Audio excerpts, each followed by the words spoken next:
Nebraska set to kick away. Adi Kanalik teed up at the 30-yard line, and we are underway into a brisk win. And this ball falls shy of the 10-yard line. Spiller up the middle, finds a hole at the 35-40, and Spiller runs his way to the 43-yard line. As we check the starting lineups, the quarterback for Clemson, Cullen Harper, will play his final game as a Clemson Tiger. 11 touchdowns and 12 interceptions on the season. And right away, guys, we see the lightning in the formula for Clemson with C.J. Spiller coming out, giving his team great field position to take on this vaunted Nebraska front seven. Very physical defensive football team. And Steve, officially a 33-yard return. Clemson starts their first drive of the Gator Bowl. And a little dipsy-do. Harper lines up wide side. Now Spiller, by the way, has thrown a 15-yard touchdown to Tyler Grisham against Virginia this season. Clemson. And then Clemson will call a timeout, Dan. First one, 8 seconds into the football game. Well, that's what happens with a little dipsy-do after New Year's Eve, Craig. You get a little confused even when you're trying to confuse your opponent. Let's check out the starting lineups presented by Konica Minolta. Offensive line, it's a big story, hit hard by injuries. The center, Bobby Hutchinson, was a student assistant when the season started, came out of retirement to help out. And Aaron Kelly and Jacoby Ford are threats on the outside. Kelly has the height at 6'5", and Ford has the breakaway speed. Dan, you mentioned the layoff before this bowl game. Coach Dabo Swinney got to be frustrated. He spent his whole bowl preparation probably setting up that first play, and to have to waste a timeout to open the game up, that shows what that long layoff can do to you. Now they're going to switch it again. They talked about it. Let's go for it.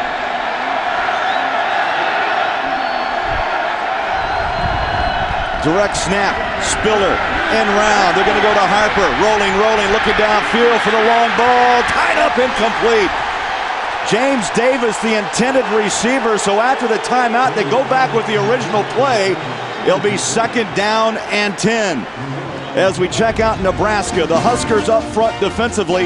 Allen Steinkühler, Sue, and Potter. They've totaled 16.5 sacks. How about the linebackers? Well, they've suffered some injuries, but senior Tyler Wortman plays on. And the secondary is led by strong safety Larry Asante with 64 tackles on the season. 2nd down 10 from the shotgun. Harper rolls out, Chase down to the pocket and throws incomplete into the Clemson bench. And you saw the pressure from that defensive line. 23.5 of their 30 sacks this year have come from the defensive line of Nebraska. And twice now they have forced incomplete passes. You can see the pressure right up the middle. And I think that maybe Harper ran out of this pocket a little too soon, don't you, Steve? I agree 100%. There was no reason for him to scoot out to his right. All he did was run into more pressure. He could have stepped up and given his receivers a little bit more time to get open up the field. We'll see Harper in shotgun most of the afternoon. 3rd down and 10. First minute here in the opening quarter in the Gator Bowl. Again, flush out of the pocket, throws over the middle. It's caught. Jacoby Ford breaks away and is popped at midfield, short of the first down.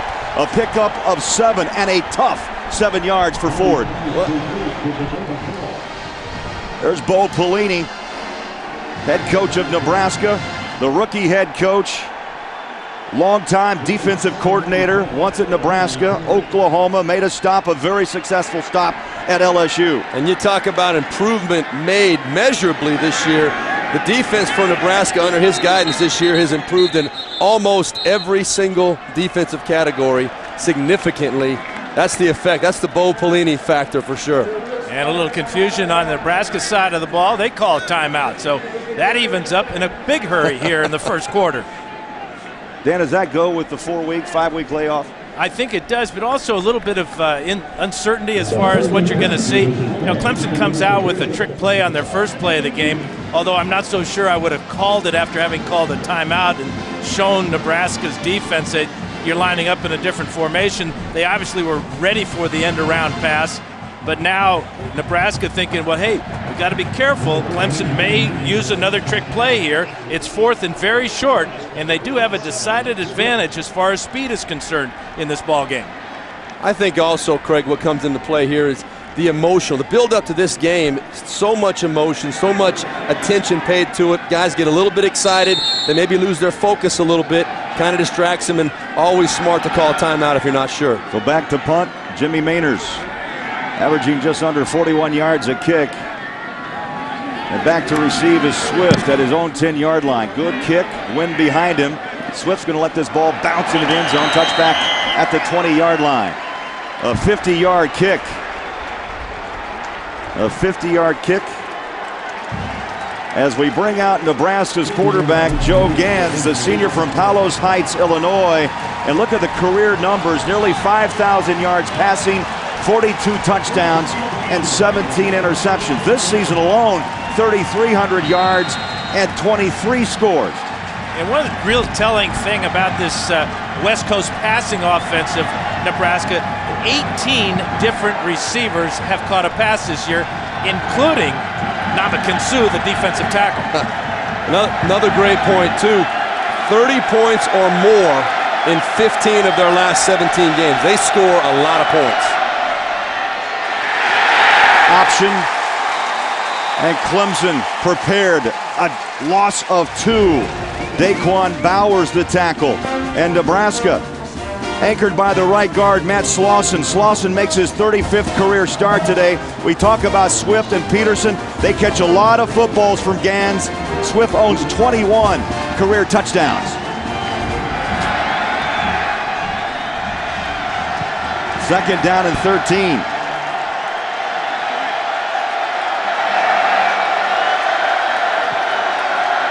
Gans goes shotgun. Throws a slant across the middle. It's dropped incomplete at the 25-yard line. And Nate Swift unable to bring it in. Let's check out the Clemson Tigers on the defensive front. Darrell Scott, the lone senior for the Tigers. Linebackers, watch out. Always on the football. Cavell Connor averages over 9 tackles a game. And guys, the secondary is one of the best in the country, led by the All-ACC catback Michael Hamlin with 6 interceptions. In fact, the 4 defensive back starters have 36 career interceptions. So Gans is going to be tested throwing the ball today. Clemson showing blitz. By the way, Nebraska has scored only 1 time this season on their opening possession. It was against Missouri, a touchdown. Gans on the rollout is caught around the shoetops by the tight end McNeil, out of bounds at the 24-yard line. Well, this is a very fast, very experienced Clemson defense, and I'm really excited about this matchup all day long. You do not see Nebraska going 3 and out very often at all. Right away, this Clemson defense, very disciplined, very well coached. They come out playing with confidence, and they force Nebraska to punt on their first drive. Well, Dan Tetchner is in to punt away, averaging just under 40 yards a kick, and he will be punting into a brisk wind of about 20 miles an hour. And C.J. Spiller is set to return. Good snap, line drive, boot on the way. Drives Spiller back inside his own 35-yard line, stops and goes at the 30, pops to the 35, 40. Oh, a terrific return through Nebraska's coverage to the 41, a 43-yard kick and an 8-yard return. We're coming back to the Gator Bowl next on CBS. My name's Joe Gans, I'm quarterback for the University of Nebraska. My New Year's resolution is to not put too much trust in the Chicago Cubs and thinking they're going to win the World Series. Happy holidays, Husker Nation. Fantastic finishes in the last 2 Gator Bowls 2 years ago. Calvin Johnson, 186 yards, 2 touchdowns. Georgia Tech led by as many as 18, but West Virginia's Pat White rallied the Mountaineers with the go-ahead touchdown, 38-35 the final. Last year, Virginia led by 14 in the 4th, but Michael Crabtree, Graham Harrell rallied Texas Tech. Then Alex Trolika nailed a 41-yard game winner with 2 seconds left. Thrillers the last 2 seasons here in the Gator Bowl. We'll see what happens today here between Nebraska and Clemson. Well, 3 plays on their first time on the field, 7 yards. Nebraska had it 3 plays, picked up 4.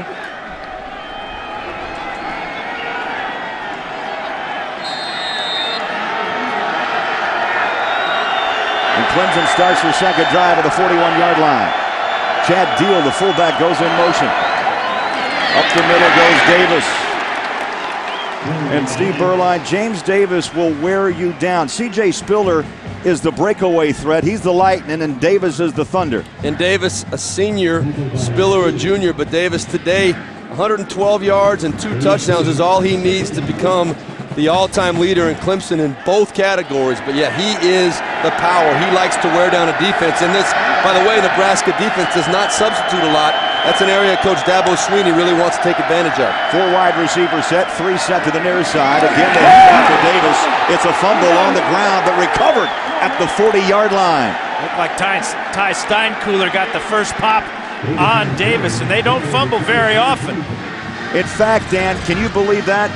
Only 2 fumbles coming in today with 793 career carries by James Davis. Well, that's not very often. No, and we talked to James Davis about this yesterday, and amazingly, we talked about how his statistic of only 2 fumbles in his career is almost impossible to comprehend. And then today, one of his first carries, that ball's on the ground. We tried to knock on wood not to jinx him, but fortunately, his own teammate recovered the ball. Yeah, Mason Cloy covered up in the pocket, fires a dart, incomplete. Harper was going for Aaron Kelly, a big target at 6'5", the senior out of Marietta, Georgia. So again, Clemson will punt the ball away for the second time. And they will waste an outstanding field position for the second time. 6 plays that they've run from near midfield and not been able to get anything out of it except a couple of punts. And one of the things on that last play, Dan, Colin Harper does not look real comfortable to me in there. He kind of made his mind up to go up the field, I think. He had James Davis underneath coverage pretty much wide open, could have easily picked up the first down. Maynard's first punt went 50 yards. Good high hanger. And taken and then dropped. Nate Swift. Oh, he took a chance. Held on at the 17, a 42-yard kick. No return. We'll be back to Jacksonville after this.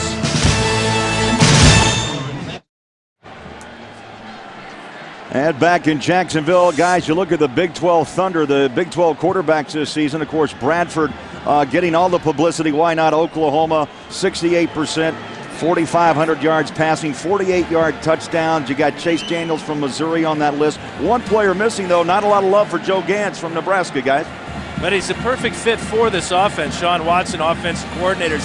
The thing about Joe is he can manage the offense for us. And by that, we hear that term a lot, but it means just getting the personnel correct, getting the snap count to everybody, the kill system as far as the audibles are concerned at the line of scrimmage. And so what Gans is like, you know, you hear again the term coach on the field.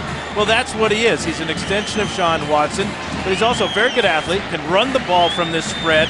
And obviously can deal it to a bunch of different receivers. But the thing that concerns me is what Steve talked about in that first drive is the speed and quickness of Clemson's defense right now is really has the advantage over this big offensive line of Nebraska. I agree 100%, Craig. And when you talk about the numbers that Joe Gantz has put up this year, though, any other conference, and he's the guy everybody's talking about, absolutely amazing the numbers put up in that Big 12 conference this year. Hello, Jr.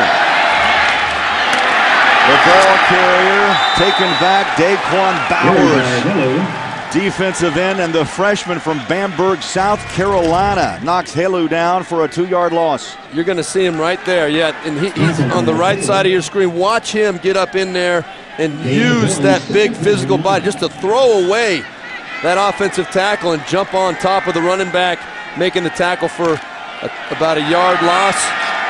19 years old is Daquan Bowers. And speaking of running backs, he was a running back in high school, 1,200 yards last year as a senior. And on the defensive side, 37 sacks. He was a do-it-all player in Bamberg. Boy, nothing doing.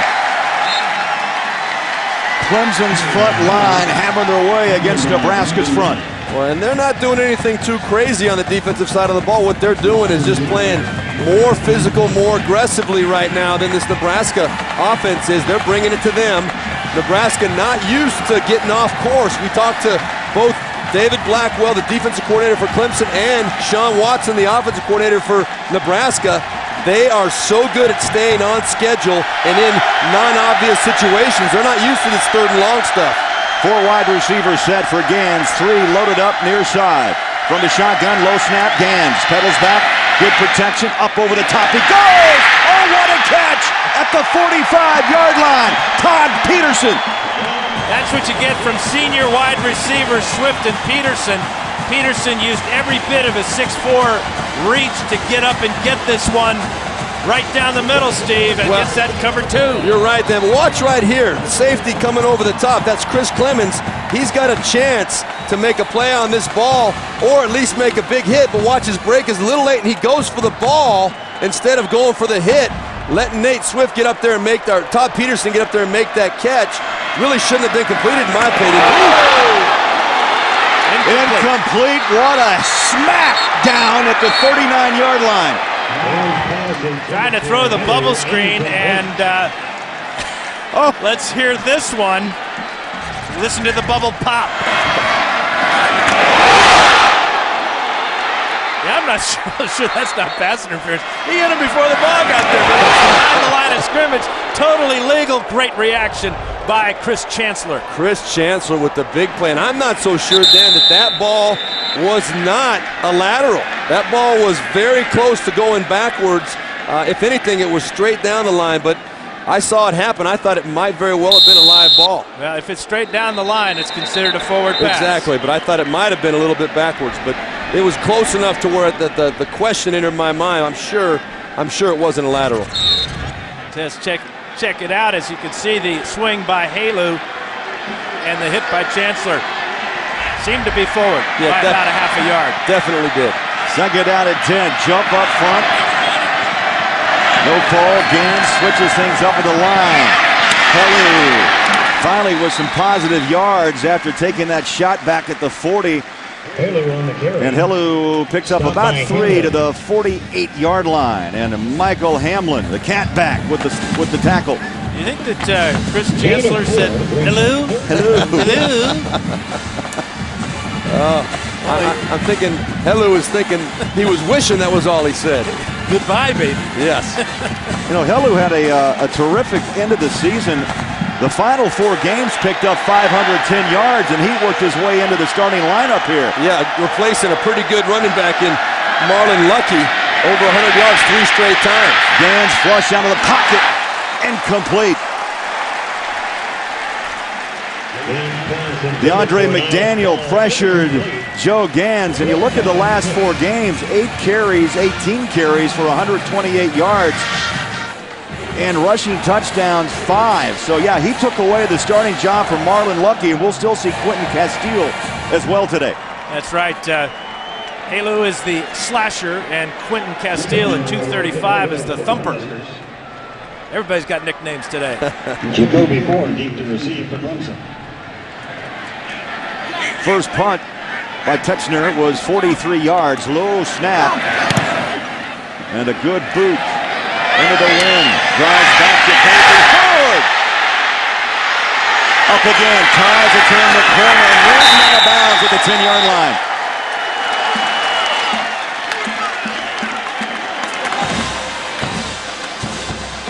Well, after a bit of a shaky start, we're seeing some hitting here in Jacksonville, the Gator Bowl, Nebraska, Clemson on CBS.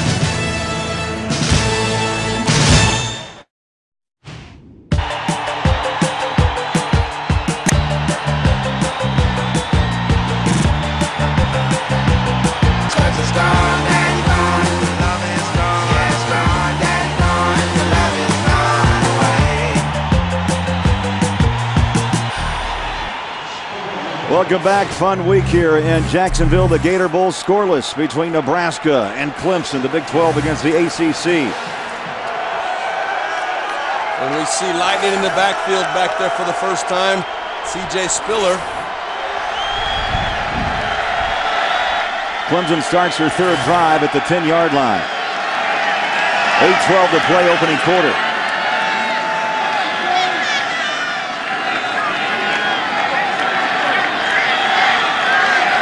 And now we're set to play. Spiller, the junior from Lake Butler, Florida. Just down the road from Jacksonville. Setting up. Down he goes. Harper. at the 1-yard line, and Ty Steinkuhler rumbles in for the sack. Second big play for Steinkuhler. He forced a fumble last possession, but number 43, battling against Thomas Austin, left guard, just takes the inside away from Austin and almost comes up with a safety. And that's not a slouch he's beating right there. That's Thomas Austin, as you said, Dan, 3 times ACC Offensive Lineman of the Week. That shows you how good Mr. Steinkuhler is up front. 13, very close to being a safety there, Craig. Let's see, 13 sacks a year ago by Nebraska. That was number 31. Clemson trying to run out of the end zone. C.J. Spiller, maybe a yard or two to the 3, the 4-yard line, and Steinkuhler is there for the stop. He's starting to look a little bit like his daddy, isn't he, with plays back-to-back? That is the name that so many Nebraska people can remember so clearly from the Fumblerooski way back when. And that's him. That is probably, if you look and check the record book, that's his only carry of his career. Dean Steinkuhler in the 1984 Orange Bowl. That went for a touchdown. And maybe the most famous, the Fumblerooski Orange Bowl. 6:48 clock running. 3rd down and 17. Quick hitter across the middle. The slant. Ford breaks it. Watch out. 30 at the 40. And Jacoby Ford with that terrific breakaway speed gives Clemson plenty of breathing room. And you could almost sense that he was going to run right through that tackle at the end. You're going to see Jacoby Ford right here, going to come through, just run a slant. That ball's going to hit him right on the money. Cullen Harper doing a good job seeing the blitz, getting rid of the ball. And Jacoby Ford, by the way, you talk about lightning. This guy's a world-class sprinter. When he gets that ball in his hands with open field, it will scare the heck out of you if you're a Nebraska defensive player. Ford's 60-meter time is 6.52. Ball is tipped and dropped and nearly picked off by Nebraska. Xavier Dye with the drop pass that time, but you know, a missed tackle by Ricky Tenarce on that slant route, or it's a they're bringing out the punt team. Exactly right. We talked about earlier, Dan, this Nebraska defense does not sub, and the only way that Clemson's going to be able to accomplish one of their main goals today, to get them tired out, to wear them down, is to convert some first downs. If you keep letting them come on the field fresh, you're going to have a hard time beating them today. You've got to convert, make some first downs. That was a big play for Clemson. Mike Palmer, the tight end, in motion, swinging out far side. It's grabbed by Ford and is bumped out of bounds right at midfield. Well, go to CBSSports.com for complete coverage of the bowl season. You'll find the latest news, analysis of every matchup, video previews, and live scoring game centers. It's all online at CBSSports.com. Now, one way that Clemson will try to wear down the Nebraska defensive line is with screen passes and play action.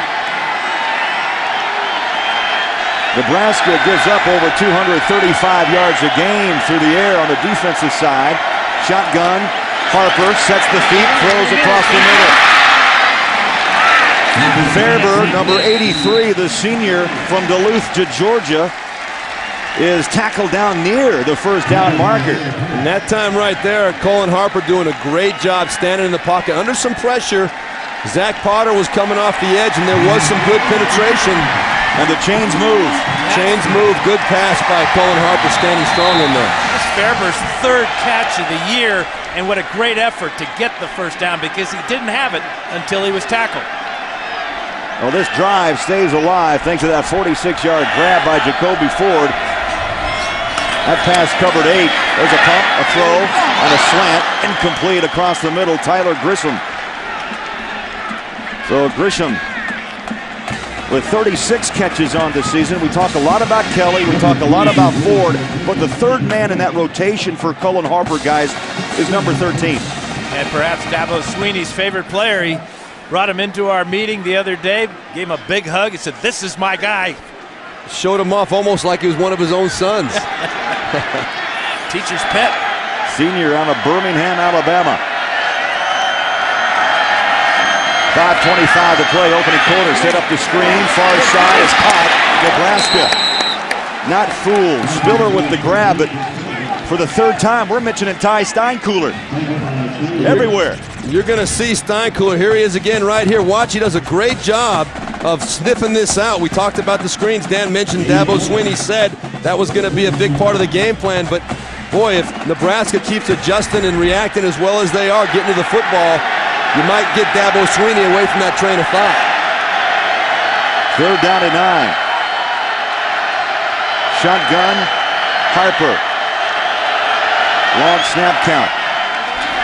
2-step drop, fires a strike, and is caught leaning out, trying to grab another yard or two is Kelly. You know, a lot of times you're asking your defensive end to do this. Check out Zach Potter this time as he takes C.J. Spiller out of the backfield. Now this is a mismatch, Steve, I think.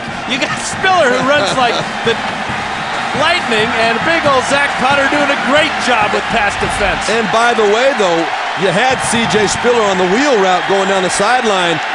If Colin Harper might have wanted to take a chance, that might have been a good matchup to try and exploit down the field. Oh, I think so. 4th down and 1, timeout called. And a timeout, Nebraska.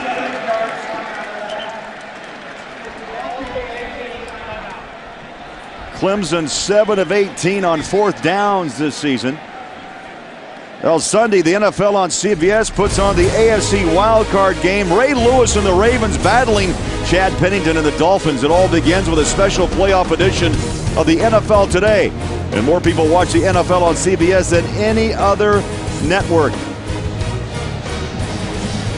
Dan, Steve, we break it down for you. Of course, Miami, one of the big stories. What a comeback turnaround by the Dolphins. They'll be at home against Baltimore, the Colts, and the Chargers. And the lowest seed then goes on to play Tennessee, and the highest seed moves on to play the 2nd seed, the Pittsburgh Steelers. You know, it's not how you start, it's how you finish. And right now, Miami and San Diego look pretty tough. Well, but, you know, I read somewhere in the paper today or on the internet that all 4 of the road teams in this weekend's game are favored. So that in the NFL, you know, a little bit of parity, but that is very unusual. But it's playing hot at the end of the year, as a lot of those teams are. I don't know which one of those teams scares me the most. They're all pretty scary the way they're playing right now. San Diego riding the winning streak, but nobody's hotter than the Indianapolis Colts. That's going to be a great football game. But then on the other side, Baltimore-Miami, a rematch earlier in the season, a game that I covered where Baltimore really took it to Miami pretty strongly, but Miami's a different team now. They are a different team, but I'll tell you what, going up against that Baltimore Ravens defense, they are so good. I'd have a hard time picking anybody over them right now. And Ray Lewis really has not lost a step. I mean, this guy's been around forever, but still with the intensity he brings, that should be a dandy football game. It continues to amaze. Number 52 for Baltimore. Keeps on doing it year after year. 10th play of this drive, 4th and 1. 4:06 to play. They put Deal now right behind Harper. Palmer in motion at tight end. They're going to go with the legs of James Davis. Didn't get it. And short. They'll mark him at the 31-yard line. Needed to get to about the 30.5. Yep, and you're going with thunder. That's exactly what everybody in the stadium knew Dabo Swinney would probably do. A lot of confidence in his offensive line, going right behind Thomas Austin, that left guard. Against Mr. Ty Steinkuhler again, right over the top, and it looks like Nebraska may have won that battle as well. It was interesting. One of the lines judges came from the far side of the field, and they marked it a little bit different than the referee on the near side of the field. Dabo Swinney not happy about the mark he got, and we'll see why. Well, if you could read lips, you could say, "Are you kidding me?" And he's going to be short by a football. Nebraska ball. Nebraska holds. They will take over at the 31-yard line. So again, Clemson can't take advantage of field position after the 46-yarder to Ford out to midfield. Their offense sputters and dies on 4th down.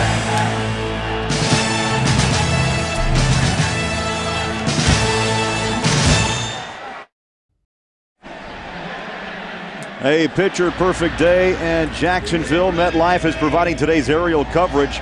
Look for more aerials as MetLife teams up with CBS throughout the new year. And CBS will bring you a new game show that asks people to pump themselves. How far are they willing to go? Game show in my head.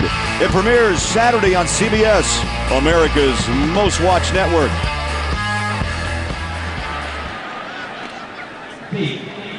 Scoreless between Nebraska and Clemson. Tigers with 16 offensive plays. Time of possession, guys, nearly 6.5 minutes here in the opening quarter. Still over 4 minutes to play.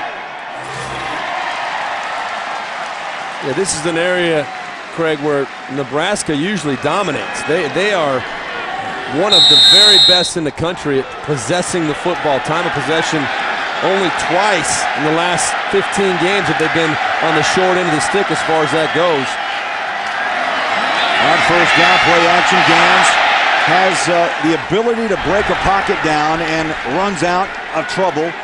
And it picks up 3 yards. Daquan Bowers and a host of Clemson Tigers brought him down. But Gans told us, listen, if I can't do it with my arm, one positive I do know I can run out of trouble. They're really searching for plays that will be successful against this Clemson speed and quickness.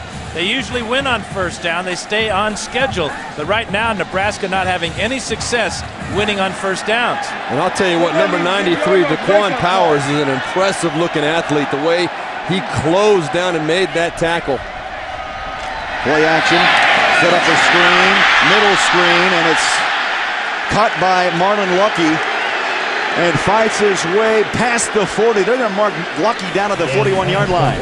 Well, I'll tell you what, Clemson very lucky for this man being right here. This play was set up very nicely. Was going to be for a lot more yardage if Marlon Lucky didn't run into that referee. There was a nice seam coming up in there. I'm not sure that Chris Clemens would have been able to come over and make that tackle had not Lucky run into that referee. Very unlucky. 23rd reception for Marlon Lucky on the season. But he did pick up the first down, and it's good to see Lucky in the lineup. We're going to see 3 running backs for Nebraska. We've seen Hello, Lucky, and Quentin Castile will be the short yardage running back, but you're right, Steve, that was unfortunate or unlucky for the Huskers. 1st and 10, Nebraska at the 41-yard line. Play action rolling out. Up top goes Gans, and that ball flutters into the Nebraska sideline. Well, it seems as though Clemson's got Nebraska's number all the way across the board right now. You're going to see some great hitting against the run right there. Daquan Bowers knocking him down right in his tracks. And then, again, everybody, just seems like everything Nebraska's trying to do, the big hit on the screen pass right there, everything Nebraska's trying to do today, Clemson is beating them to the punch. Nebraska has not been able to answer the speed of Clemson to this point. And Nebraska 5 carries, just 3 yards so far. Rolling out Gans, pressure from the backside. Gans steps up, fires, incomplete. And that was Niles Paul, the intended receiver. And again, pressure, Darrell Scott from his nose guard spot. And the big number 97 carrying those 310 pounds. Pretty fleet-footed big fella. Yeah, it looks like the Nebraska offensive line's pitching a no-hitter so far, but this is why. This is an outstanding defense. David Blackwell and Ron West, the interim co-defensive coordinators, have got to be very pleased with the way their unit's playing in this first quarter. They've just dominated. I know, I'm very impressed. You're talking about a Nebraska offense that no one has really been able to find a solution to stop all year long. So timeout on the field. Well, we wish you a very happy new year from all of us at CBS Sports, America's most watched network. 2009. And it came in with a bang here in Jacksonville, Dan. Last night, what a fireworks show at the strike of 12. Yeah, I really appreciate it. I didn't hear it, though. I wasn't up that late. I know you were. Oh, yeah. You were out there with the revelers and having a great time. How could you not hear that? You could almost throw a football. You probably still could. Far enough to hit where they were shooting those fireworks off from our hotel. Yeah, it sounded like the war zone there for a while, that's for sure. Beautiful scene at the Jacksonville landing last night. Nebraska breaks the huddle, 2:21. And the Huskers surprisingly using all 3 timeouts here in the opening quarter. That's not what Bo Pelini had in mind, I guarantee you that, to burn all 3 of his timeouts in the first quarter. 3rd down and 10, Huskers. at their own 41-yard line. Shotgun, Joe Gans. Pedals back, sets up the screen. Caught, Lucky. Stiff arms his way around the corner and is bumped out of bounds at about the 43. And again, Clemson, led by Daquan Bowers, pressuring the quarterback. And Clemens, a free safety with the tackle on Lucky. Yeah, a real good scheme that time. A 4-man rush. They went with 6 defensive backs and then added a linebacker to the pass pressure. And again, Gans forced to throw on the run, and now has just completed 3 of 9 here in the first quarter. An amazing closing speed for this Clemson defense. When they see the ball in the air, they close the gap. Split second. It's impressive to watch. Tixner, another fine kick into the wind. Spiller at the 19. Spiller stops and goes. Stops and goes again at the 20. In trouble. Breaks the tackle. Trying to turn the big corner at the 25. To the 30. To the 40. Spiller. 45. Spiller at the 50. Can you believe that return? Steve, you called him lightning. That was like a lightning bolt, all jagged. Great desire, pinned against the sidelines. How many does he make miss? There's 2. That's a swipe across the forehead. That's 3. Now on the near sideline, makes 4 and 5 miss. Cuts back to the middle of the field here, and he's not satisfied. He made the whole team miss. There were 2 or 3 guys that missed 2 or 3 tackles on that play. And if I hadn't seen him do that repeatedly during the course of the season, I would have been surprised, but not surprised. And his teammates, they know what he's capable of. They keep flying around trying to make blocks for him. 38-yard punt and a 33-yard return. Right up the middle goes Davis, so they come back with thunder. Well, Red Lobster presents today's Scholar Athlete, and it happens to be C.J. Spiller, Sociology, Dean's List this semester, a career GPA of over 3.0, and Red Lobster's commitment to the investment of our future is shown today by donating $1,000 to Clemson's General Scholarship Fund. And he's got a 4.0 on punt returns here in the first quarter. He sure does. A minute to play, opening quarter. No score, but back and forth we go. This time Nebraska wraps up Davis, and it's the weak side linebacker Blake Lawrence with the tackle. Davis, by the way, a big happy birthday. 23rd birthday for James Davis. Well, we all know what he wants for his birthday, a nice Gator Bowl win to end this career. But what he also mentioned would be nice would be to get, about 112 yards and 2 touchdowns. He said that'd be a nice little bonus package. 3rd down and short. Davis alone back. There's pressure, and it looked like Steinkühler made contact with Bobby Hutchinson, the center. We'll hear Jack Wood. Offside. Defense number 43. 5-yard penalty results in a first down. Steve, this is a Pac-10 crew, and Steinkühler, that's the first penalty whistle today on either side. Yeah, that happens oftentimes when there's a guy in motion. Those defensive linemen see movement out of their corner of their eye, and Steinkühler trying to get a jump on the center, Hutchinson. It's flagged for it. Well, Dan, you know so well that first step, that initial reaction is where a play is either won or lost as far as the physical battle up front. Steinkühler very quick and explosive off the ball, a little too early that time. Clemson spreads the offense, handoff Davis, breaks the tackle to the 23-yard line. That ends the quarter, and Clemson is on the move. Scoreless after 1. We'll return to Jacksonville after this message and a word from your local station. You're watching the Conica Minolta Gator Bowl only on CBS.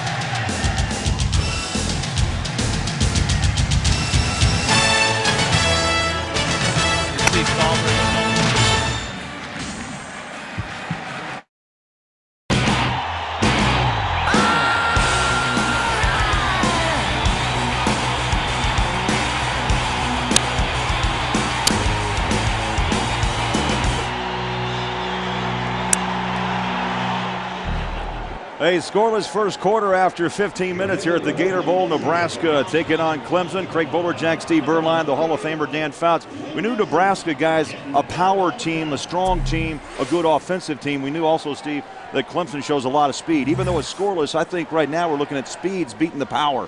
Yeah, we think about the Big 12 and the power of Nebraska, the big offensive line and defensive line. Well, their feet appear to be stuck in the mud right now. Clemson just running around them on both sides of the ball. Well, and this game right now is going exactly the way the Clemson Tigers would like it to go. They're only giving up 16.6 points a game. This is a team that really relies on their defense, their speed, and they seem to be a step ahead of the game, both sides of the ball right now, putting together a great drive offensively. If you're liking Clemson, you're feeling pretty good right now. You look at total yards in that opening quarter, 85 yards of total offense for the Tigers, only 46 for Nebraska. Spiller takes it right at the heart of Nebraska.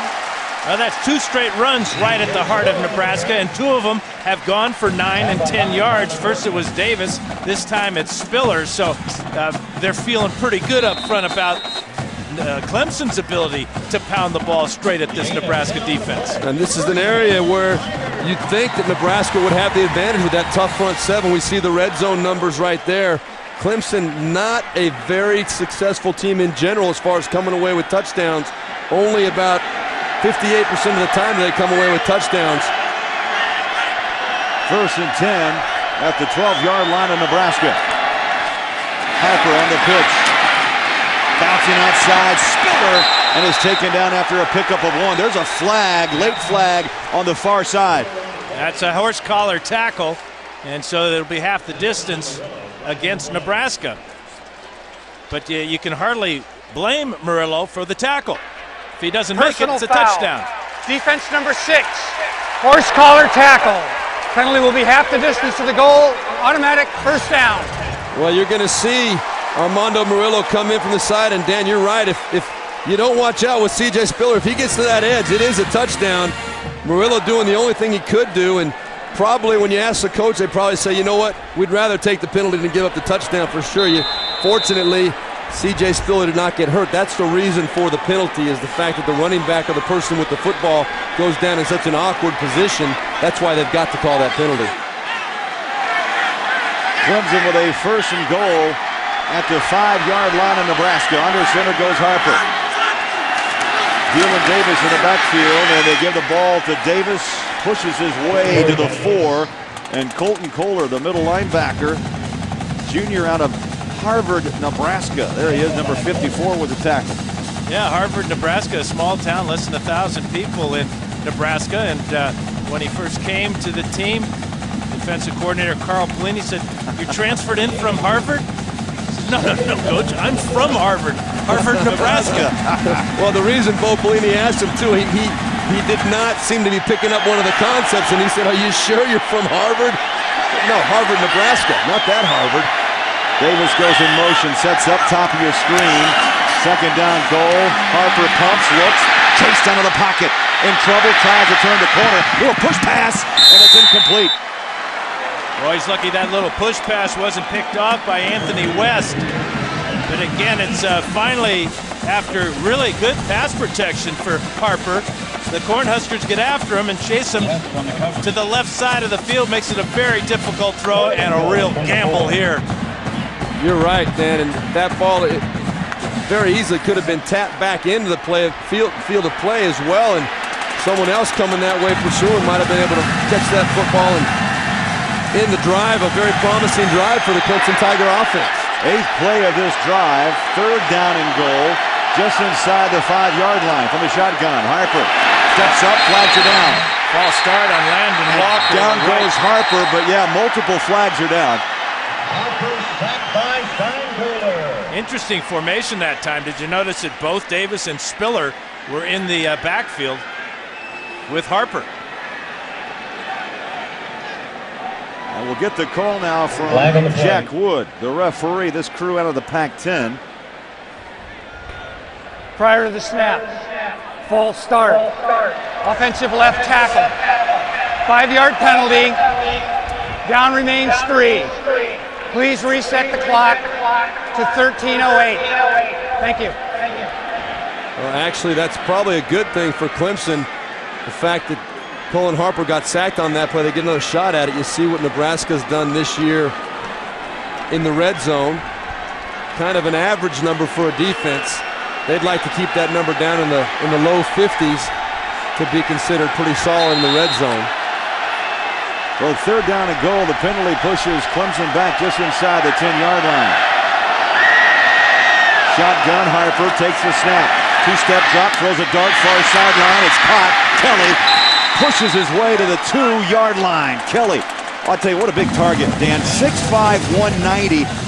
And 61 receptions on the season for Aaron Kelly. But did you notice how Murillo was playing off Kelly, knowing that at 6'5" that the fade is a good route to run down here, but very difficult to run against a cornerback who's 6 yards off. That's why they threw the hitch in front of him, and a solid tackle by Murillo kept Kelly out of the end zone. And you know what? That's exactly what Murillo was supposed to do. Give up that short pass, come up and make the tackle. They had a blitz coming. Great open field tackle by Murillo. And Mark Buchholz.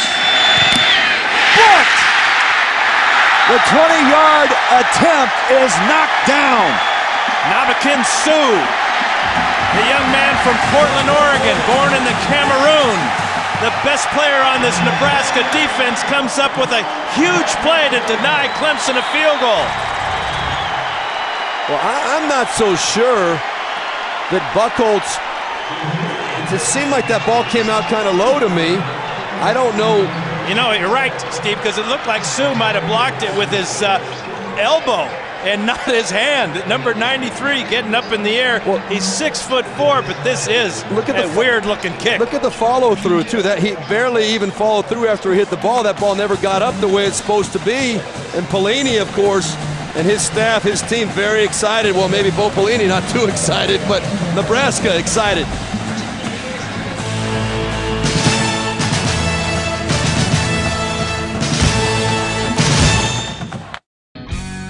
Ndamukong Suh, University of Nebraska, defensive tackle. My New Year's resolution is speak to my family every day and go Husker Nation. And Ndamukong Suh, 6'4", 300-pounder, a first-team All-Big 12 selection. Why not? 68 tackles coming into this game, 5.5 sacks, and 2 interceptions. A junior out of Portland, Oregon. Those 2 interceptions, Craig, he returned both of them for touchdowns. And also caught a touchdown pass. And you know what his name means? Ndamukong means House of Spears. And we're not talking Brittany. Saw that coming, did you? Oh, yes. Did I telegraph another one? I never saw it coming. I should have seen it coming, Dan. I didn't see it. 12:22 to play in the opening half. The 64th Gator Bowl here in Jacksonville, matching Nebraska and Clemson, the Cornhuskers, at the 20-yard line. And from the shotgun is Gans. Hellu trying to bounce outside and is dropped for about a 2-yard loss at the 18-yard line. Butler, the cornerback, with the tackle. They're just not going to make anything going wide, especially if the play is designed to go inside. The speed and quickness and pursuit of Clemson right now just overpowering. You know, you look at this matchup, Clemson is ranked 15th in the country in total defense, under 295 yards they give up per game to their opponent. Then you look at the offensive stats of Nebraska, they rank 12th in the country in total offense at nearly 460 yards a game. That's the beauty of this matchup, and it really is a testament to how well David Blackwell has prepared this team, this whole Clemson staff. Gans runs out of the pocket, tucks, and falls to the 23-yard line. And you pick up 3. Gans tackled by Chavis and Alexander. Well, look at this Nebraska offense, what they've done the last 4 games. I mean, they're used to scoring. Look at that right there, 42 points a game. They've really had it clicking lately, well over 200 yards rushing. We know they can throw the football, but that last play right there, Dan, I was watching, we had the great view. Not one receiver was even close to being open. One of the best secondaries in the country. The Clemson Tigers, 18 interceptions on the season. That's 9th best. When the shotgun is Gans. Incomplete at the 31-yard line. Peterson, the intended receiver. Well, you saw me circle Peterson before the snap there. That was because one of the big fears that David Blackwell, the defensive coordinator for Clemson, one of the co-defensive coordinators, told us in our meeting was when Nebraska goes to that 3-by-1 set, 3 receivers to one side, you got a single receiver backside. They like to go to that backside receiver, which they did right there. Todd Peterson would like to have another shot at that ball. He should have caught it. Titchener on the field for his 4th punt of the day, averaging just over 40 yards a boot. And Jacoby Ford settling down at the 40-yard line. Wind behind his back. That's a line drive shot. Ford at the 39. Ford at the 50. Breaks the tackle and leans out to the 42-yard line. And again, Clemson guys setting themselves up in fine field position. A 38-yard kick and a 20-yard return. Back to Jacksonville after this. Back in Jacksonville, Gator Bowl, Nebraska Clemson tied with 10:34 to play in the first half, and flying high above, MetLife is providing today's aerial coverage of the game down below, and a sellout crowd of red and orange. And let's take a look now at the Home Depot tools for success. Defensively for Nebraska, they've kept Clemson off the scoreboard and have allowed only 103 total yardage, and it's been the defensive tackles. Here's Ty Steinkuhler with a forced fumble here in the first quarter, and then he gets the only sack of the game. Almost picks up a safety, then his buddy right next to him. And Ndamukong Suh with the right hand denies Mark Buchholz the field goal. 0-0 our score. I think that block was almost with his armpit more so than his hand. You look at the first 4 possessions by Clemson. They start at their own 43, punt, then a punt at the 41. They start deep at the 10. They break out 58 yards but gave it up on downs, and then that last possession ended with that blocked field goal. Well, and again, right now, starting at the Nebraska 41, with the exception of the one drive that started at the 10, Clemson has had a tremendous edge with field position all day. Harper steps up in the pocket, slings it out. Oh, through the hands, Jacoby Ford. You know who was covering Jacoby Ford? The closest Husker to him was Ty Steinkuhler.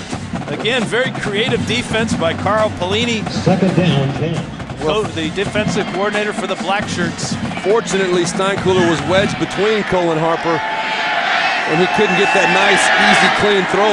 His touch was not very good throwing on the move there. That's what made that ball hard to catch for Jacoby Ford. 2 wide receivers, top of your screen. Handed off, spinning. Davis, senior out of Atlanta, hit by Anthony West. Well, James Davis came in, 11 touchdowns on the season, and Dan and Steve, I tell you, a good carry per average and nearly 5 yards every time he touches the football. And he will wear you down. That is what he does best. This guy is a brute. Anybody that's played against Clemson the last several years, they know this guy is going north and south. When you ask him to describe his running style, that's what he says. Hey, I go north and south, baby. That's it. Harper dancing, chased, and then throws a wobbler into the Nebraska bench.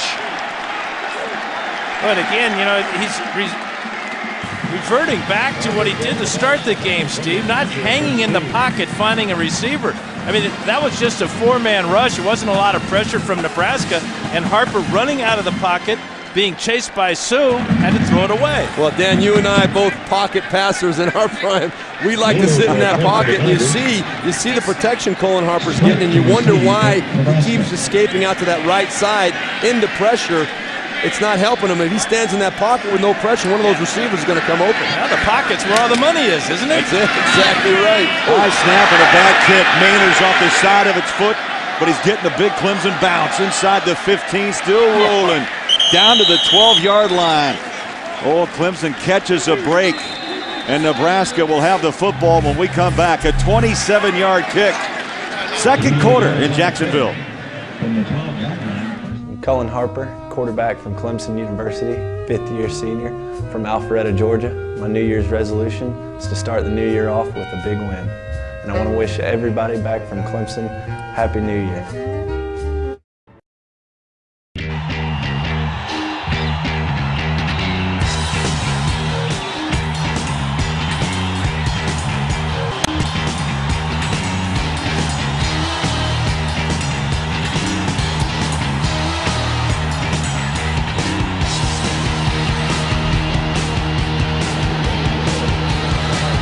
9:28 to play, second quarter. Scoreless between Nebraska and Clemson. And speaking of Nebraska, we talked about Clemson's first 4 possessions. 20-yard line, 18 at the 32 at their own 20. And Dan, Steve, this drive will start at their own 12-yard line. 4 straight punts. Can Nebraska's offense find the end zone? Yeah, the big thing about their offense is they like to stay on schedule. You get a couple, 5-6 yards on first down and stay ahead of the chains, and then convert on third down. But so far, third down's just 1 out of 5 after completing nearly 50% of third downs on the season. Well, all things considered, though, if I'm Bo Pelini, with the field position edge that Clemson has had, to be stuck in a 0-0 game, you consider yourself pretty darn fortunate. On first down, Gantz throws across the middle and leaning out for those extra yards to the 24. That catch is pulled down. That's big number 18, Menelik Holton. He is a big guy. Looked like a tight end at first. He's 6'4", 220, lined up in the near slot and did a great job of catching a short pass and using that size to pick up the first down. A huge first down for the Huskers.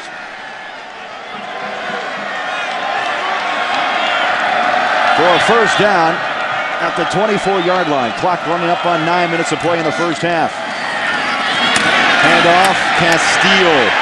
Thanks, you hear those pads popping to the 32-yard line.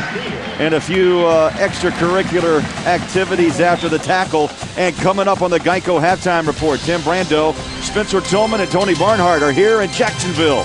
They'll get you caught up on all the scores and highlights and preview all the New Year's Day Bowl action. That's coming up on the Geico halftime report.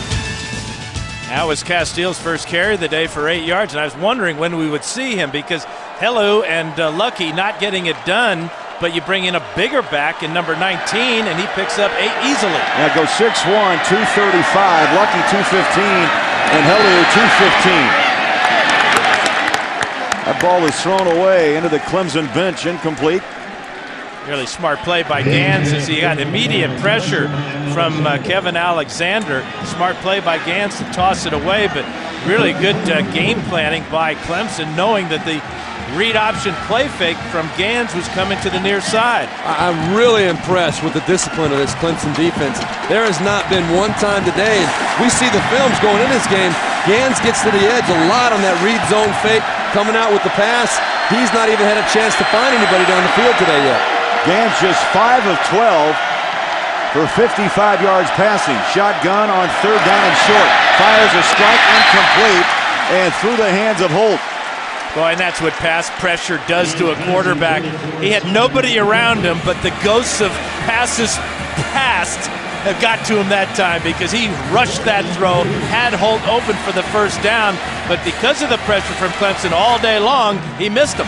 Well, you're talking, Dan, as you mentioned earlier, about a team that converts 50% of their third down conversions. Right there, that's as easy as it gets. Holt was wide open. Gans was not under any pressure, but you're right, his feet weren't set. He wasn't able to get that ball put on the money.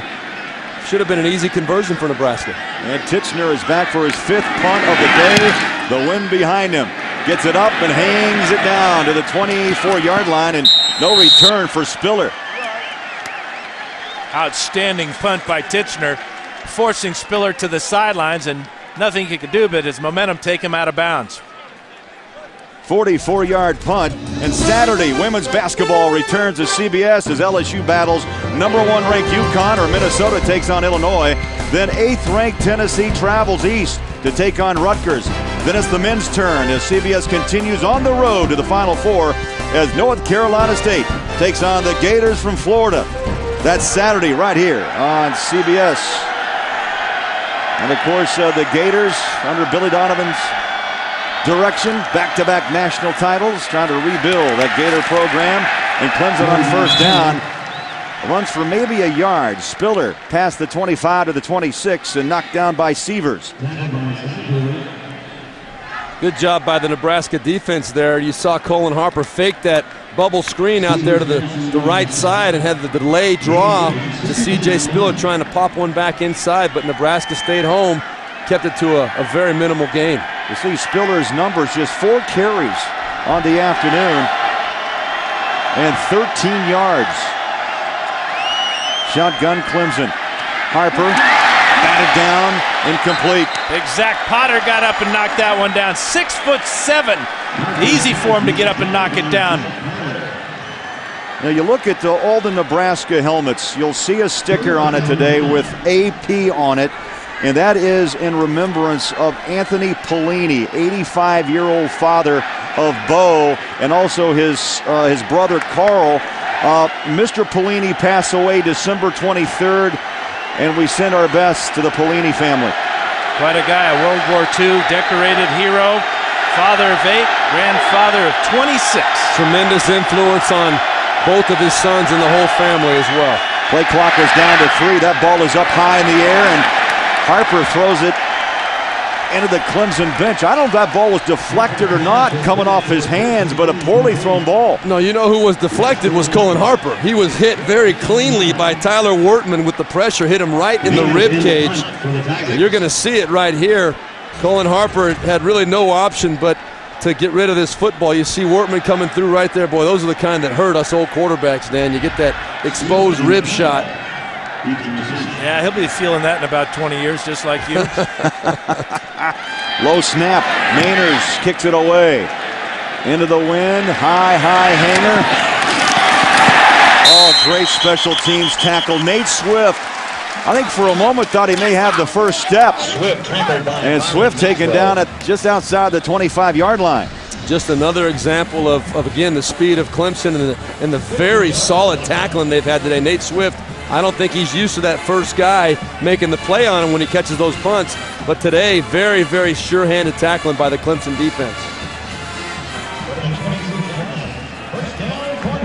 Well, the Youngstown connection. You know, the Pellinis and the Stoops from Youngstown, Dan. And boy, this is a tight group, and it's amazing. The brothers Pelini, the brothers Stoops all find themselves major players in college football. Yeah, all products of Cardinal Mooney High School in Youngstown. And a lot of W's. Congratulations to Mike and to his brother Mark. They got that Arizona program turned around out in the Pac-10, won a bowl game for the first time in a long time for the Wildcats. That Oklahoma program pretty good. Is it? Yeah, I understand they're playing a big game coming up next week. This guy right here has got a big one coming up next week. I know where I'll be on January 8th. 6.5 to play in this scoreless first half and the 64th Gator Bowl. Low snap taken by Gans. Little option, turns the corner, and Gans takes a hard shot down to the 34-yard line. DeAndre McDaniel and a host of Clemson Tigers in to stop Joe Gans. Well, this is just a straight speed option from the gun. Nebraska runs it as well as anybody. You can see Joe Gans, he makes the right decision.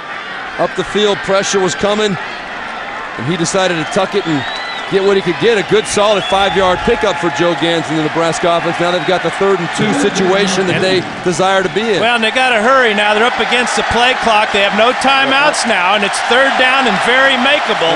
Clock moves inside of 7 seconds. Nebraska used all 3 of their timeouts in the opening quarter. Play clock down to 2, down to 1. Just got the snap away. Gans on the rollout, sets up, throws. It's caught.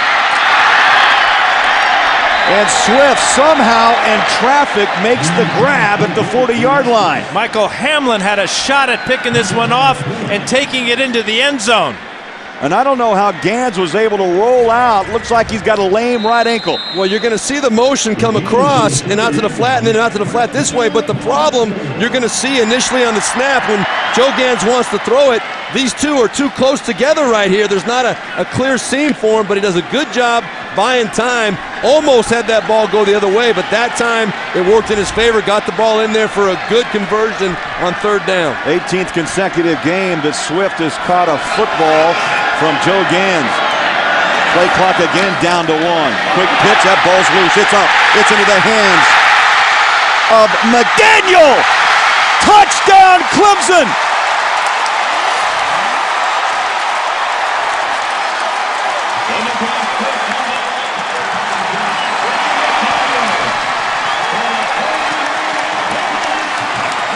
This is just another example. Right here is McDaniel. He comes up the field, makes Joe Gans pitch the ball, gets a hand on it, and then is athletic enough to pick that ball up and take it to the house. The speed of Clemson again illustrated very clearly Nebraska does not have an answer for it. McDaniel with long arms at just 6'1", but running and just daring Castile to make the tackle before he got in the end zone. Buchholz punches it up and through. 86 of 86 career point-after attempts. And a moment ago, that ball is blocked down. It's fumbled, and DeAndre McDaniel scores the first touchdown of the Gator Bowl here in Jacksonville.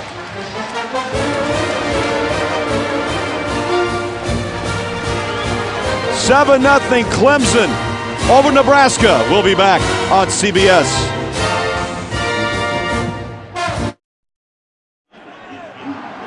Hi, everybody. Tim Brando coming up with the Geico Halftime Report. Spencer Tillman and Tony Barnhart will join me with scores, highlights, and previews of all the action going on this New Year's Day. Happy New Year to you all. And now let's get it back up to that talented trio anchored by Craig Bowler. Jack Bowler. All right, Timmy, thanks so much. 7-0. Clemson defense scores the first points here in the Gator Bowl, and McDaniel goes 28 yards off the Nebraska fumble. Tremendous athletic play. McDaniel, not a big guy. 6'1", 200 pounds sophomore, but boy, can he get up the field and is a tremendous athlete to be able to bat that ball and pick it up and take it for the score. I'm telling you guys, this game is going exactly the way Clemson wants it to go right now. Dabo Swinney's got to be pretty fired up. Well, he asked his players after the coaching change midseason, are you all in? And oh, they're all in, all right. Buchholz. Boy, he drives this ball deep.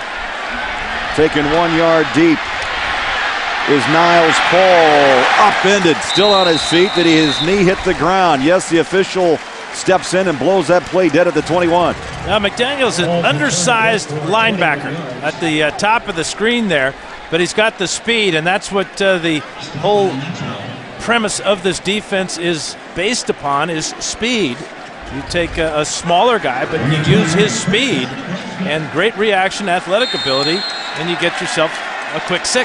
And that's a great point, because really McDaniel has the size more of a free, strong safety at 6'1", 200. You put him on the edge, and boy, he can make some really disrupt the play. Swift and Peterson, the two wide receivers, top of your screen, 1st and 10, and Nebraska with the football down by 7. And they're going to stay on the ground and nothing doing. Clemson wraps up Castile.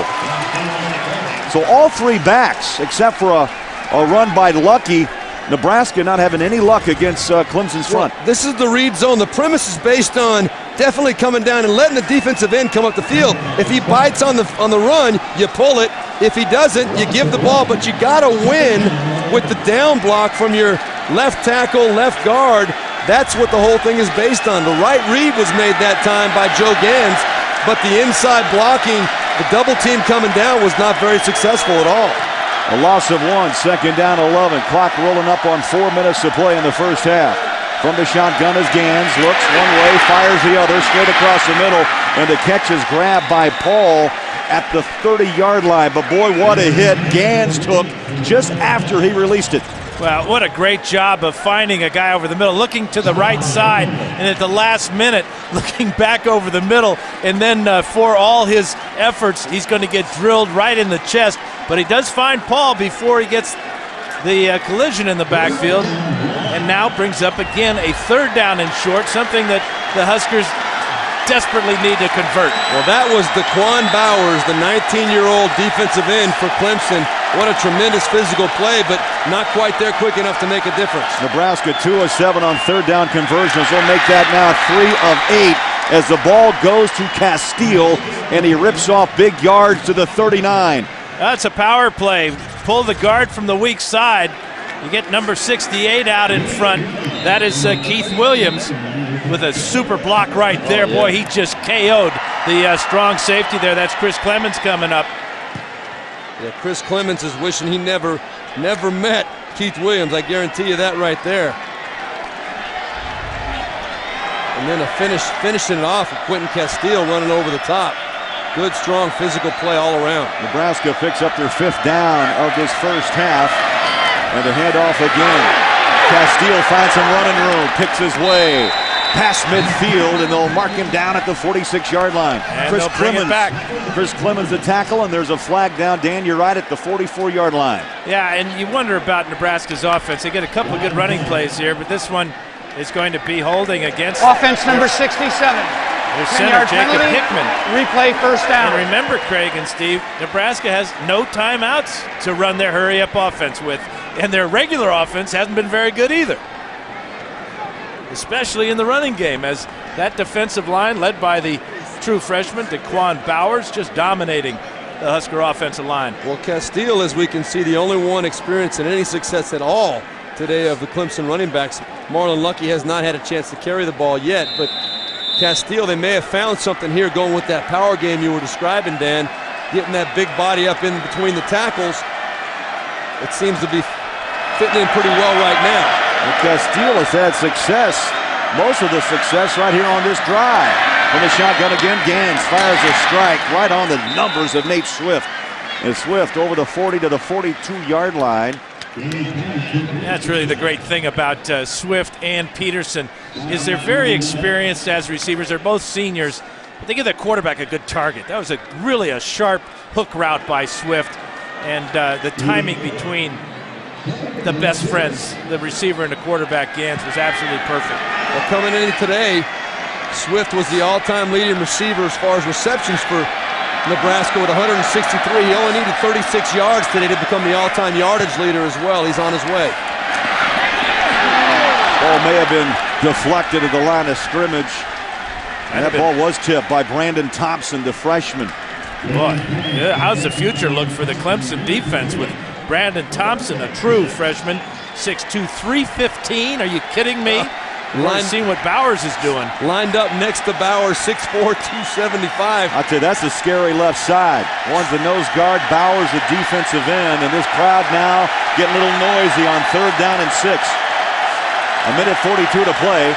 Nebraska down by 7 with the football late here in the first half.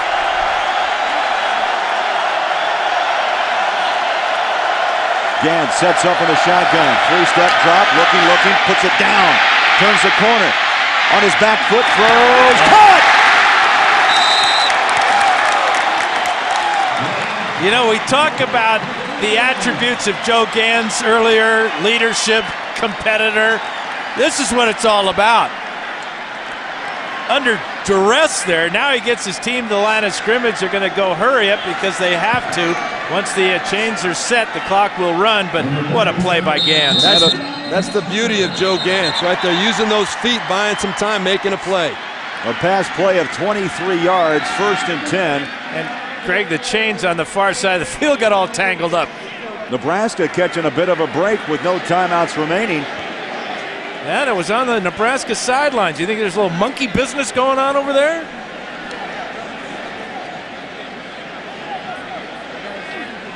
So the chains tangled up. You know, for years people have talked about how we got to get rid of those chains and join the 21st century. Get some lasers out there or something, but there's nothing quite like the drama of the chain gang and bringing it out for the measurement. Sunday on 60 Minutes, they call him the mad scientist of football, Coach Mike Leach. So what are his tricks? Find out Sunday on 60 Minutes. And we'll see what tricks Nebraska has up their sleeves. Yeah, this would be huge for Nebraska to get some kind of points on the board, a little bit of production going into halftime. Gans sets up and throws, far sideline, incomplete. Mentally Colt, the intended receiver. That stops the clock now, 1:25 to play. Well, this is how you earn the respect of your teammates, by making a huge play on a day where you're struggling and your whole offense is struggling. Look at him, runs out of that tackle, and that throw is phenomenal. Running to his left, getting his shoulders square to the line, and putting the ball on the money. Well, you talked about his competitive nature. This is a kid that will keep coming at you all day long. You can hit him, you can knock him down, but Joe Gans is going to keep on getting up and coming back. He found himself as a second stringer throughout most of his career until the final month of last season, and he's taken over from that point on. Castile on the pitch, out of bounds, and so Nebraska using the clock and the plays on the short side of the field, that stops the clock out of bounds with 1:20 to play. Well, the perfect play call as they had a blitz on the weak side here, and Castile very frustrated at the end of this that he doesn't get the corner and get into the end zone. Well, I'm impressed they went back with that same speed option to the left side after they ended up giving Clemson a touchdown the last time they ran it. Shows you the consistency of Sean Watson. Pressure's on, ball is up for grabs. Gans trying to grab it, and it falls incomplete.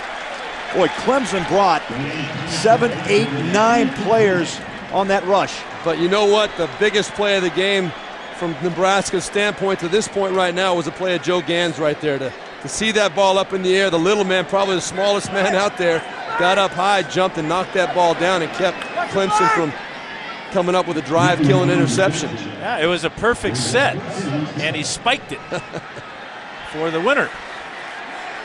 Alex Henry is in to try a 48-yard field goal on the season, 14 of 17, and Henry has leg, hit a 57-yard kick against Colorado and hits it from 48.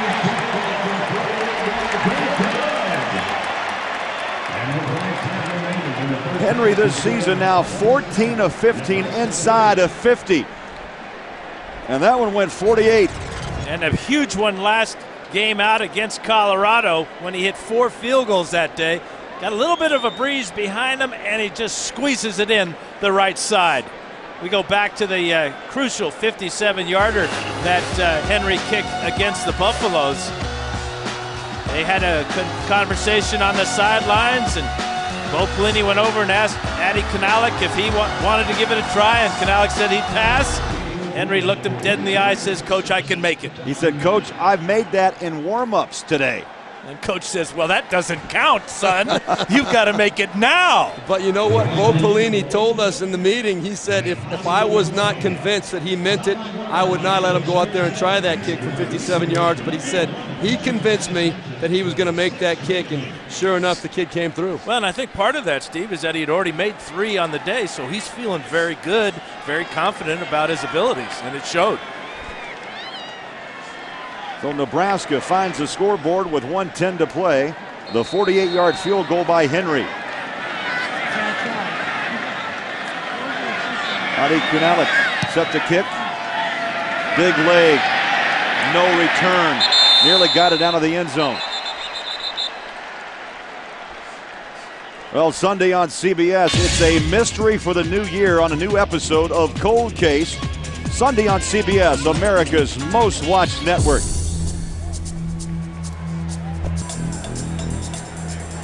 Boy, how big was that field goal?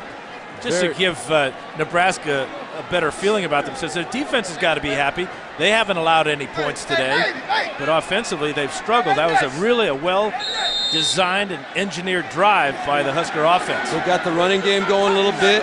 Joe Gans made some plays in the passing game with his feet.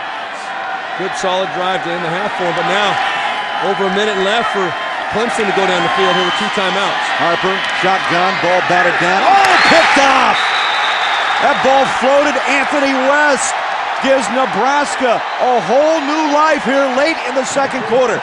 I was just going to say before the play, the worst thing that could happen right now would be for a turnover. Clemson's part. This is a tip ball, not necessarily Colin Harper's fault. But Ty boy, Steinkuhler again. Ty Steinkuhler getting that big paw up there in the air. That left hand. Boy, what a game he's having for the Huskers. Has forced a fumble, got us the only sack in the game, and now creates a turnover. How huge is that for Nebraska now? Already, they're having a little bit of a mark off a penalty. Saying it's excessive celebration, perhaps after the interception, but it's Nebraska ball. But if you go back to the Colorado game, after the field goal by Henry, Zach Potter deflected a pass that was picked off by Ndamukong Suh. So that's something these guys are pretty good at, is getting their hands up in the air and creating turnovers. Well, let's see if Joe Gans can capitalize with his offense here. Great field position, plenty of time left in the half. But remember, no timeouts remaining for Nebraska. From the shotgun, Gans, quick throw. Oh! It's picked off! Butler, can he go the distance out of bounds? And he's pushed out by Gans. Well, back-to-back interceptions. Nebraska looks to be knocking on the front door. Now Clemson will have 54 seconds to find the end zone. And Clemson came with the blitz, forced the quick throw to the outside. It was thrown late. It was thrown behind Niles Paul, but give Gans credit for making that tackle. Butler thinking touchdown all the way. What a huge turn of events for the Orange. They're going to make Clemson at least earn the touchdown.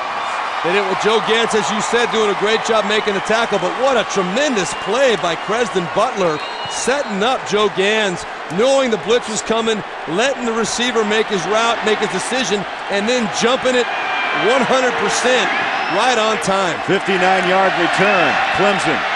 There's a pump, Harper, chase, tossed down at the 30-yard line. That's Ndamukong Suh. What a game he's had in the first half. And what that sack does is that forces a longer field goal try if that's all the Tigers get out of this. But you can't hold the ball this long. You really can't. He had plenty of time to see what was going on up the field. They were trying to go with a double move inside, and he needed the time to see it, but the Nebraska defense did not bite on it. Cullen Harper, as soon as he saw that Ndamukong Suh flash in front of him, he's got to get that football out of there, avoid the big sack. 3 plays in a row, the quarterback has basically done the no-no. We see an interception, and now taking a sack. All of these done in the last minute of the first half. All of them big-time no-nos. Under pressure today, sacked twice. He's been hurried 5 times. An emotional bench on the Clemson side of the field. Nebraska is huddled up. A 7-3 ball game. Yeah, low scoring, but Dan, Steve, I don't know. We've been involved in a lot of football games. But how about the action we've seen today? Big play after big play, but yet a low scoring first half. And most of the big plays, 90% of them made by defenses. And how about Ndamukong Suh? He's the leading tackler, leading sacker. He's scored touchdowns, he's blocked field goals, and he's a defensive tackle. That is so rare to have a defensive tackle lead your defense in tackles. It's just a testament to the kind of athlete this guy is. Second down and 22.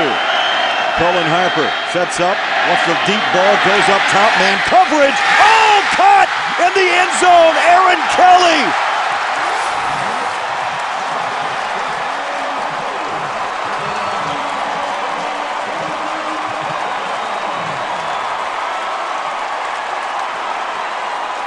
Well, Dan, I don't know about you. When that ball was thrown, I thought it was thrown a little bit late to get it in the end zone. But for Cullen Harper and Aaron Kelly, they know each other so well. Aaron Kelly coming back and making the adjustment. I thought it was going to be too late to make the play. The key word, adjustment. He had to turn a 360 behind Anthony West to make that grab. Super job by Aaron Kelly. Buck Holtz keeps the streak alive.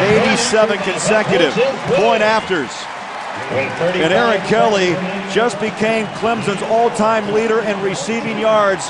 And what a way to do it with a catch in the end zone. Unbelievable. It could not have come at a better time for Dabo Swinney and the Clemson Tigers. And you got to give Cullen Harper credit. The most important thing in a situation like this is to give the receiver a chance to make the play. The worst thing would be to throw the ball over him, out of bounds, somewhere like that. He gave his big 6'5" receiver a chance to go up and get this football, and what a great adjustment he made. And give Anthony West a lot of credit. I mean, you can't cover any closer. He missed the ball by perhaps 5 inches. That's the most. He was trying to search for the ball. But that's that experience. You've got Harper, a senior, throwing to Kelly, a senior. They've probably done that type of thing many, many times in practice. Boy, did it pay off there. Well, you talk about a punch in the gut, Craig, for the Nebraska team. Here they come up with the field goal, a good positive offensive drive. They get the big turnover deep in Clemson territory. Give up the interception and then give up the touchdown. Oh, you talk about going in on a high. Now it could not be any worse for Nebraska. Clemson with a 14-3 lead over Big Red. 35 seconds to play. What a final 2 minutes of this first half here in Jacksonville. Buck Holtz tees it up at the 30-yard line. That ball hangs, taken on the run at the 15-yard line. That's Niles Paul, and driven down at the 24-yard line. So Nebraska back on offense, no timeouts, down 14-13 with 30 seconds to play in the half. And I don't think that Bo Pelini's going to have Gans throwing the football. I would be very surprised in this situation. I mean, to go the distance right now with only 30 seconds on the clock, but then at the same time, you got a senior quarterback who has been one of the best in the country protecting the football all year. You hit one or two passes. The chains do stop in college to reset the chains, or the clock stops, I mean. You never know. On a knee goes Gans. You know, Gans has been beat up. He's been chased. He's been hounded. He's mentally confused right now after throwing that interception, and Clemson riding a huge high going into halftime. Final seconds will tick off here. Clemson up by a 14-3 count. And Bo Pelini to the locker room. That ends the first half with the score. Clemson 14, Nebraska 3. Coming up, Tim Brando, Spencer Tillman, and Tony Barnhart. We'll be back with the Geico halftime report after this message and a word from your local.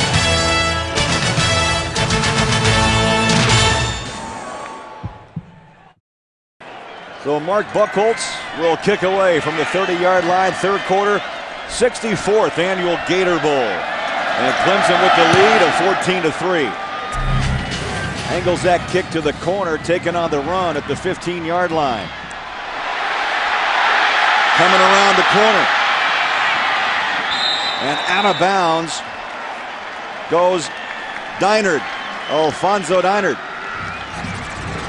He came up with a good catch at about the 15-yard line as that ball hung up in the wind, and then he sees this opening to the near side and turns on the Jets. Just too many Tigers there, and they push him out of bounds. But excellent field position to start your second half. Now you look at the first half possessions, 5 straight punts, then a fumble, the field goal, and then the interception that Clemson turned in to a touchdown. Those two right there, the fumble, the interception, that led directly to the 14 points. One on the actual fumble recovery. The next one led to Aaron Kelly's big touchdown catch. On the option. Boy, Gant sold it. I think half the stadium here thought that Gantz had given the ball up, but he kept it. Fortunately for Clemson, they did not all bite on that fake. And he comes up limping a little bit. He was shaken up in that first half. Yeah, he's got something on his right leg, too. It appears to be a sleeve of some type. And after this good fake, the reaction time of Clemson, just too much for Gans to overcome. And a pickup of 2, second down and 8. First minute of the third quarter, play action. Gans steps up, goes man coverage downfield. Caught! Todd Peterson reached up at 6'4" and made the grab. First and 10 Huskers at the 16-yard line. Well, the best thing that Joe Gans can do right now, you got to understand this Clemson defense, they know how to cover people, but you got to give your guys a chance to make a play. He put that ball up, and Dan, as you know, it was great coverage, but the ball was put in the right spot. Joe Gans realized that a back shoulder throw would give the big Todd Peterson a chance to make the play. Yeah, neither Peterson or Swift are going to run by anybody. Smart throw by Gans. 10 of 22 now for Joe Gans. Shotgun, first down, Nebraska. Quick flip far side, Niles Paul. And boy, the Tigers and Huskers are popping pads here in Jacksonville. Boy, Butler with great reaction there, playing the far side, the boundary side. Saw him with his reaction on the interception at the end of the first half. He came up very quickly to keep Paul from a big gain. Well, you know what continues to impress me about this Clemson defense is the solid open field tackling. I mean, they're not tripping people up and dragging them down by shoestrings. They're coming up and hitting people solidly. There's the red zone. Here comes the blitz. 57 possessions, 40 touchdowns for the Huskers on the season, and nothing doing. That was just slow motion. That was slow motion. DeAndre McDaniel, one of the big heroes in the first half, slid right in, made the tackle. Amazing. You're going to see right here, McDaniel's going to come right through the gap. No one even attempts to pick him up, and he hits Quentin Castile in the backfield for about a 3 or 4 yard loss. When there's a man threatening the gap, you've got to figure that it's either the quarterback's responsibility to get out of that play, or one of the offensive linemen has to make the adjustment to make sure that guy does not get in the backfield untouched. And Nebraska 4 of 10 on third down conversions. This will be 3rd and 11. Clemson showing the blitz. Gans goes up top, man coverage, end zone. Touchdown, Swift.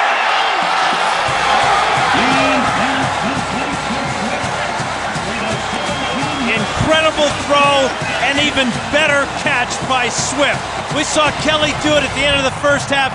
Check out this adjustment and stretch for this pass by Nate Swift. On the fingertips, left foot was in, touchdown Nebraska. I'll tell you what, he had no more room at all to get that other foot in. I mean, that left foot was solidly in. The question, in my opinion, was whether he had clear possession of the ball, but no doubt about it, a great catch, throw and catch by Nate Swift and Joe Gans. And the extra point from Alex Henry, 55 of 56 on the season. And it's Gans right on the fingertips, pulled down by Nate Swift, his 10th touchdown of the season. And Nebraska, on their first possession of the third quarter, closes the gap to 4.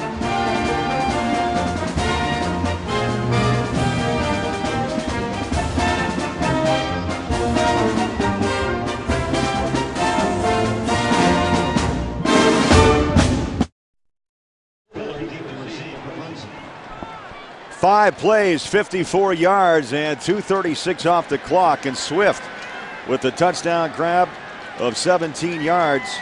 And for the season, Swift now with 10 touchdown catches, and it's a 14-10 Clemson lead. Yeah, you look at Nate Swift, and you see the type of receiver you might want to forecast his future.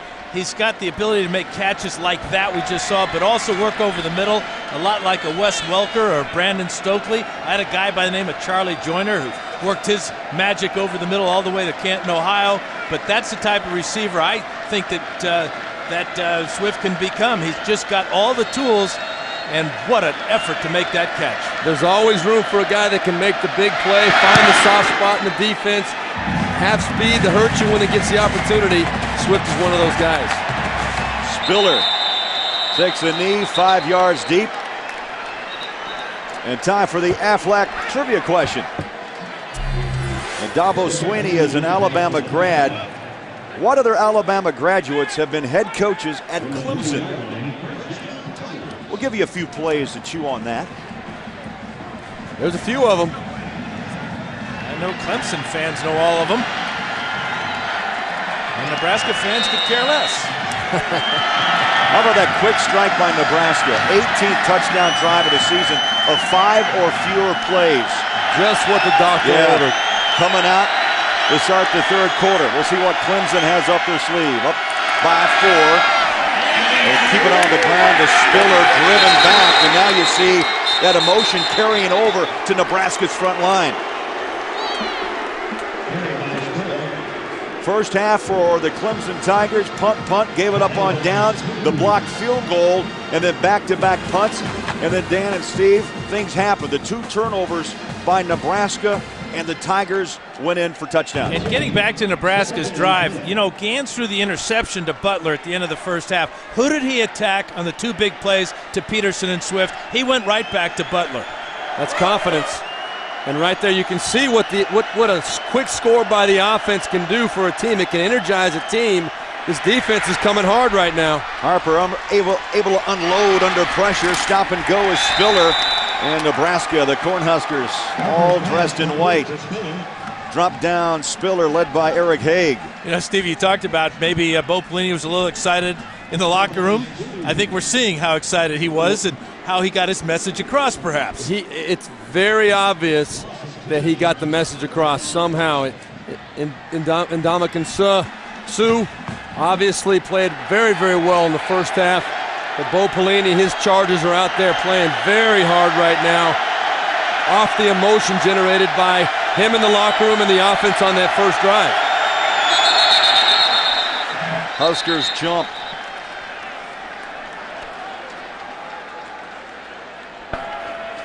Dead ball. Illegal snap. Offense, number 55. That's Bobby Hutchins. 5-yard penalty. So Nebraska Remains third teed up. down. Nebraska teed up. Hutchins gave it a little bit of a twitch, and off they go. Well, tonight on CBS, don't miss the hit drama 11th Hour from executive producer Jerry Bruckheimer. That's tonight on CBS, America's most watched network. Yeah, that was Bobby Hutchinson, the player coach, if you will, with the false snap. You know, 7 different starting lineups up front. And Dan, the last 4 straight games, they've been able to start the same 5, so they're getting some consistency back. 3rd down and 17. Shotgun is Harper. Good protection. Pocket breaks down. Harper rolls. Sets up and fires. That ball nearly intercepted on the sideline. Incomplete. You know, Bobby Hutchinson, Craig, wanted to be a graduate assistant this year, and because of injuries and the experiment to move Thomas Austin over to left guard, they inserted Hutchinson as he comes limping off the field just a little bit. The biggest problem was him getting in shape, and it seems like he's still working on that. I tell you, Dan, the biggest probably plus was the fact that at the time, Tommy Bowden kept Hutchinson on the 85-man scholarship roster, which allowed him to come back despite his so-called retirement. Another line drive, kick, that ball's on the ground. Clemson covers up with the 45.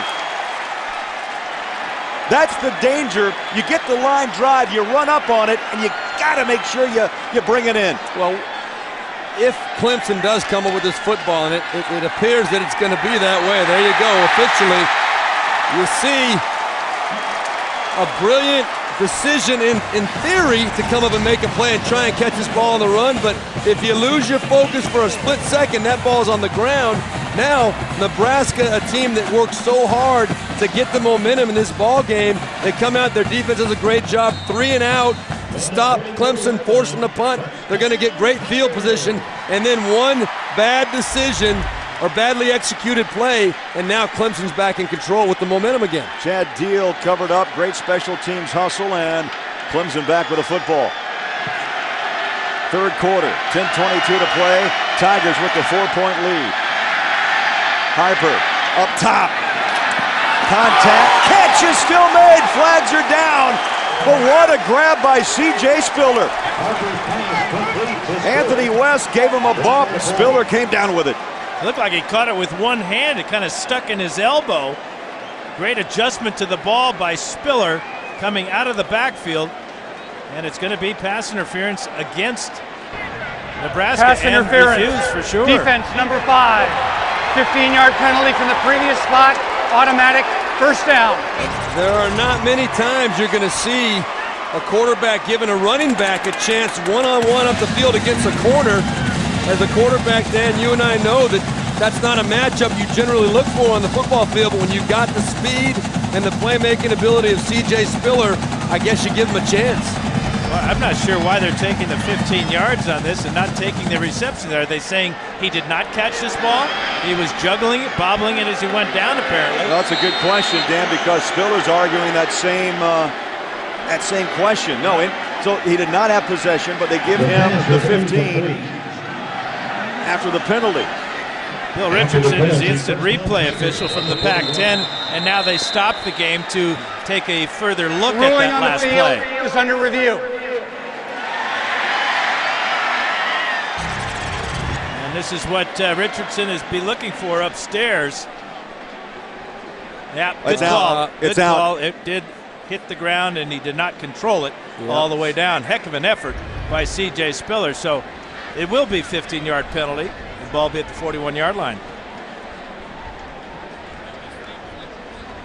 Not much to review here, I wouldn't think. You know, that ball clearly incomplete. Just a tremendous effort by C.J. Spiller to get back and have a chance at it, but you can see that ball clearly. Ball was down off the hip.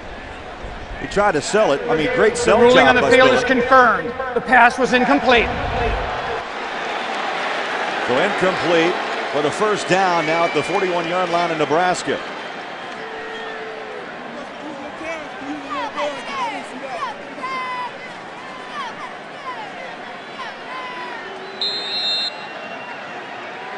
Spiller takes a knee. He'll get a rest, but not for long. 1st and 10, Tigers at the Husker 41. Deal, the fullback, goes in motion. And now Harper's going to change it up. And now calls time. Did not like the Nebraska defense and the play they had called, so Harper will walk to the sideline.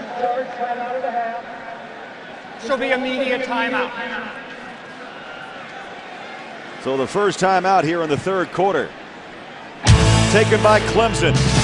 10-14 to play in the third at the Gator Bowl in Jacksonville.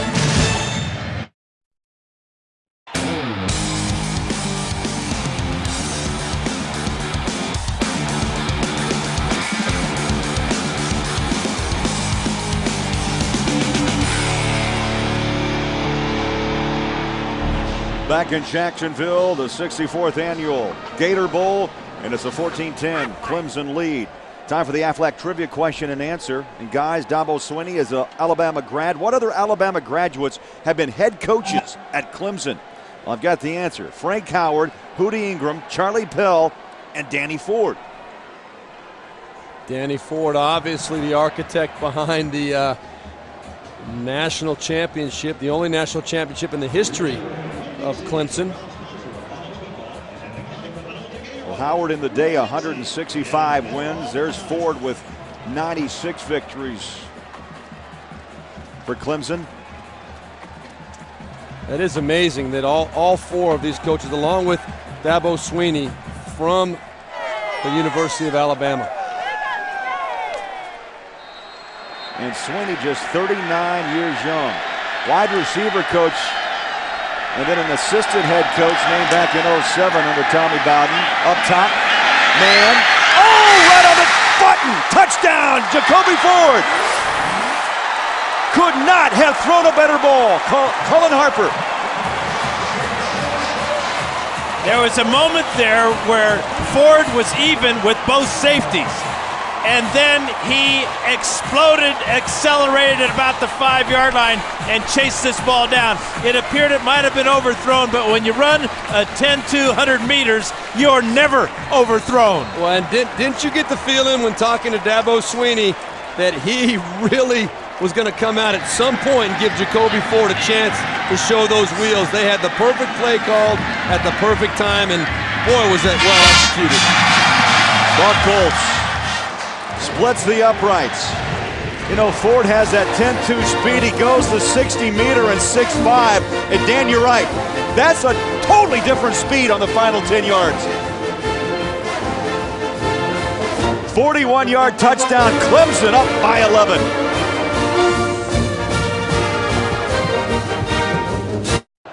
In Jacksonville, it's Clemson 21, Nebraska 10. And time now for the playbook presented by the Hartford. Well, Craig, we talked about how they had the perfect play called, Clemson did against Nebraska. You're going to see Larry Asante right here and Armando Murillo right here. They're playing quarters defense, and what's going to happen is you're going to get a vertical press by the tight end and a play-action fake. That holds Larry Asante, and then Armando Murillo believes he has help inside from his safety, but the play fake and the vertical release by the tight end allowed our good buddy Jacoby Ford to get behind the safety, and once he got even with him, Dan, as you said, it's all over. That kid, once he's even with you, he's going to run away and separate, and that ball was thrown perfectly by Cullen Harper. Now, points off turnovers. 3 giveaways by Nebraska, and Clemson has scored all 21 off the 3 turnovers by the Cornhuskers. And it appeared that Nebraska was going to get the momentum after a 3-and-out defensive stop, the muff punt by Niles Paul, and Clemson going for the jugular with that bomb to Ford. Turned this thing into a near rout. Over 10 minutes to play in the third quarter. Buck Colts, strong leg, back at the goal line. Niles Paul picks it up, 15. Finds a seam at the 20, still on his feet, and pushes the pile up to the 25-yard line. So Joe Gantz buckles up and is ready to return for Nebraska. And then you have to think in a game like this that you have to make the quick hit again, or at least position yourself for that long drive and answer Clemson. They're not going to be able to run the ball against Clemson. They haven't been able to do it in the first half. Their only success has been throwing the ball and giving Joe Gantz time to do exactly that. Well, important for Nebraska to answer, though. We saw them come out strong. Clemson answered. Nebraska's got to come back, and here's a big run to start it off. Castile 50, Castile 40. And rumbles to the 20-yard line, out of bounds, and Nebraska indeed answers back. Well, it's like I told you, they're not going to be able to run the ball. Well, I'll tell you, it's a great play, just straight ahead running. Watch the seam that Quentin Castile gets to. Then, of course, a great move on Chris Clemons, the safety who should have been there. We talk about the sure tackling they displayed the whole first half. Right there does not get any worse. Chris Clemons put his head down, his feet were stuck in cement, and that's all Quentin Castile needed to get past him. Huge run to start this drive off. A gain of 58 yards. Nebraska back on the front porch, knocking on the door. 1st and 10 at the 17-yard line. Castile meets a wall of orange. No gain, 2nd down. Clock running up on 9 minutes to play in the 3rd quarter. That 58-yarder is a career long for Castile. And this has got the feeling of maybe a shootout here as Nebraska refuses to fold offensively. All they have to do is make sure of the ball and quit turning it over.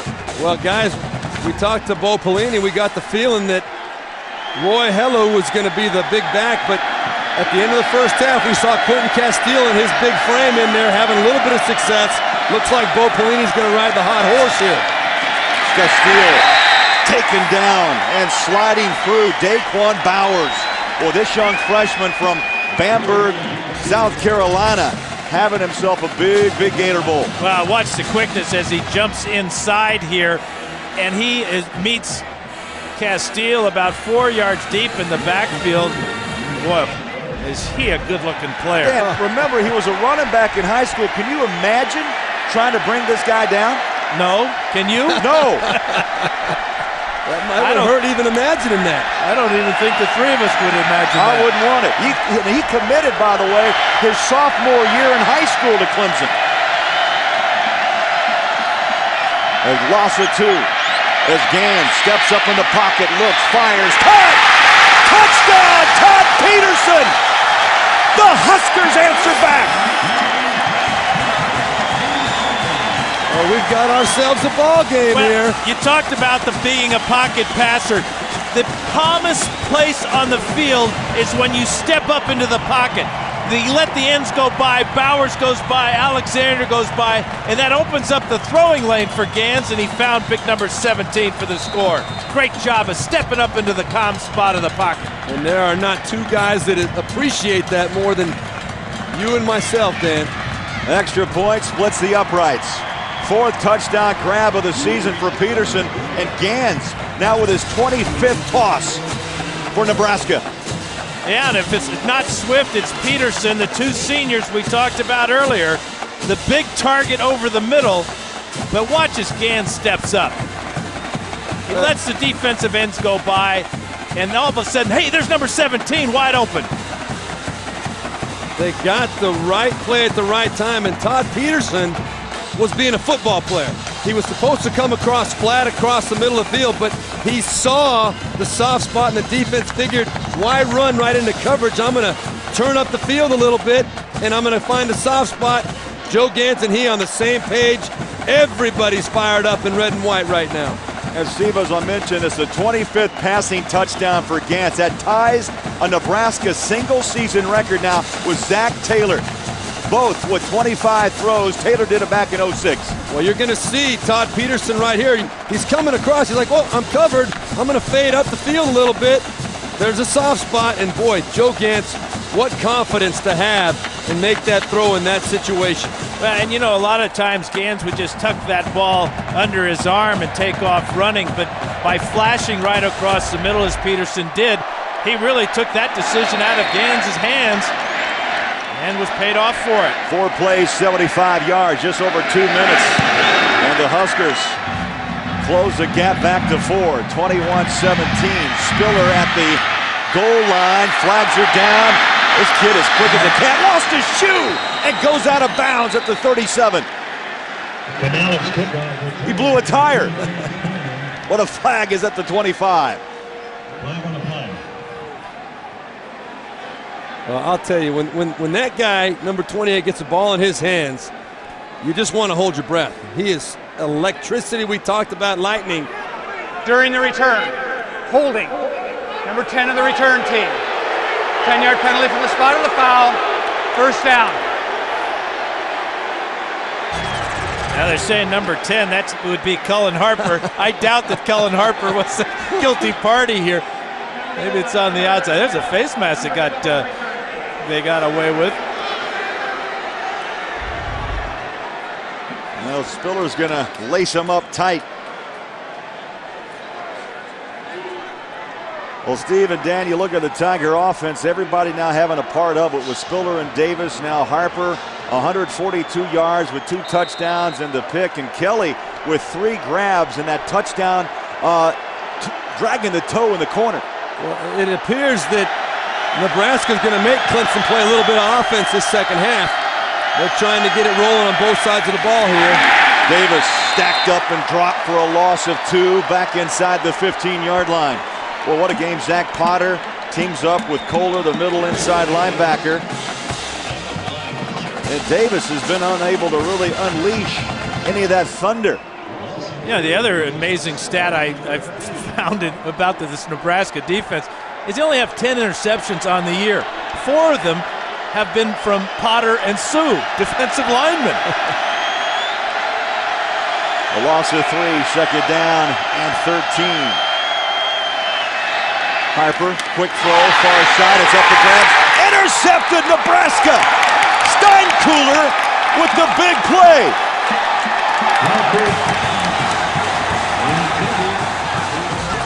Oh, this guy is just everywhere on the field. You see, he's right on the right side of your screen. That ball's kicked up in the air, and it was not Steinkühler.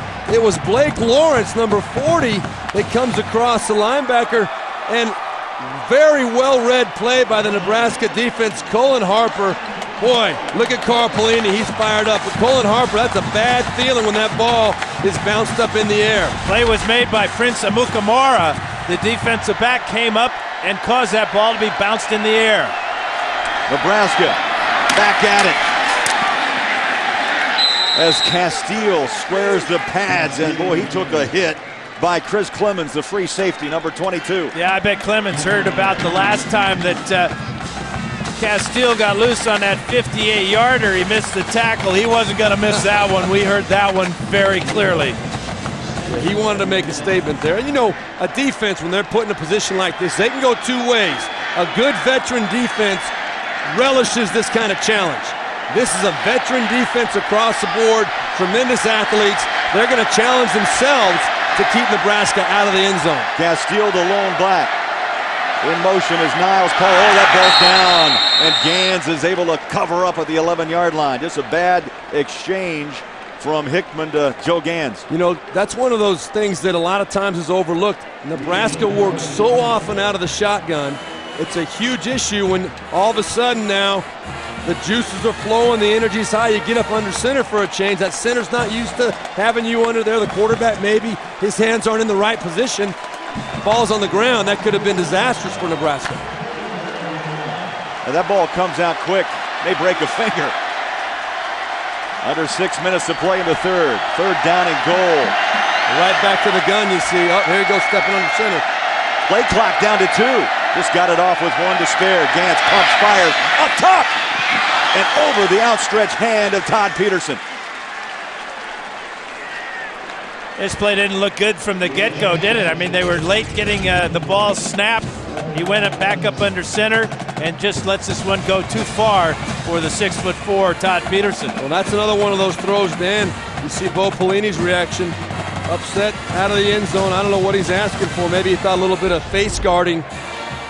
But I don't know if I agree with that. But the bottom line is when you got a 6'4" receiver, you want to give him a chance to go up for that football, especially when the defensive back is not even looking for the ball. Alex Henry from 28 yards, and it's up and good. Henry hit from 48 in the second quarter and connects from 28. Clemson 21, Nebraska 20 at the Gator Bowl in Jacksonville. My name's Nate Swift. I play wide receiver for the Nebraska Cornhuskers.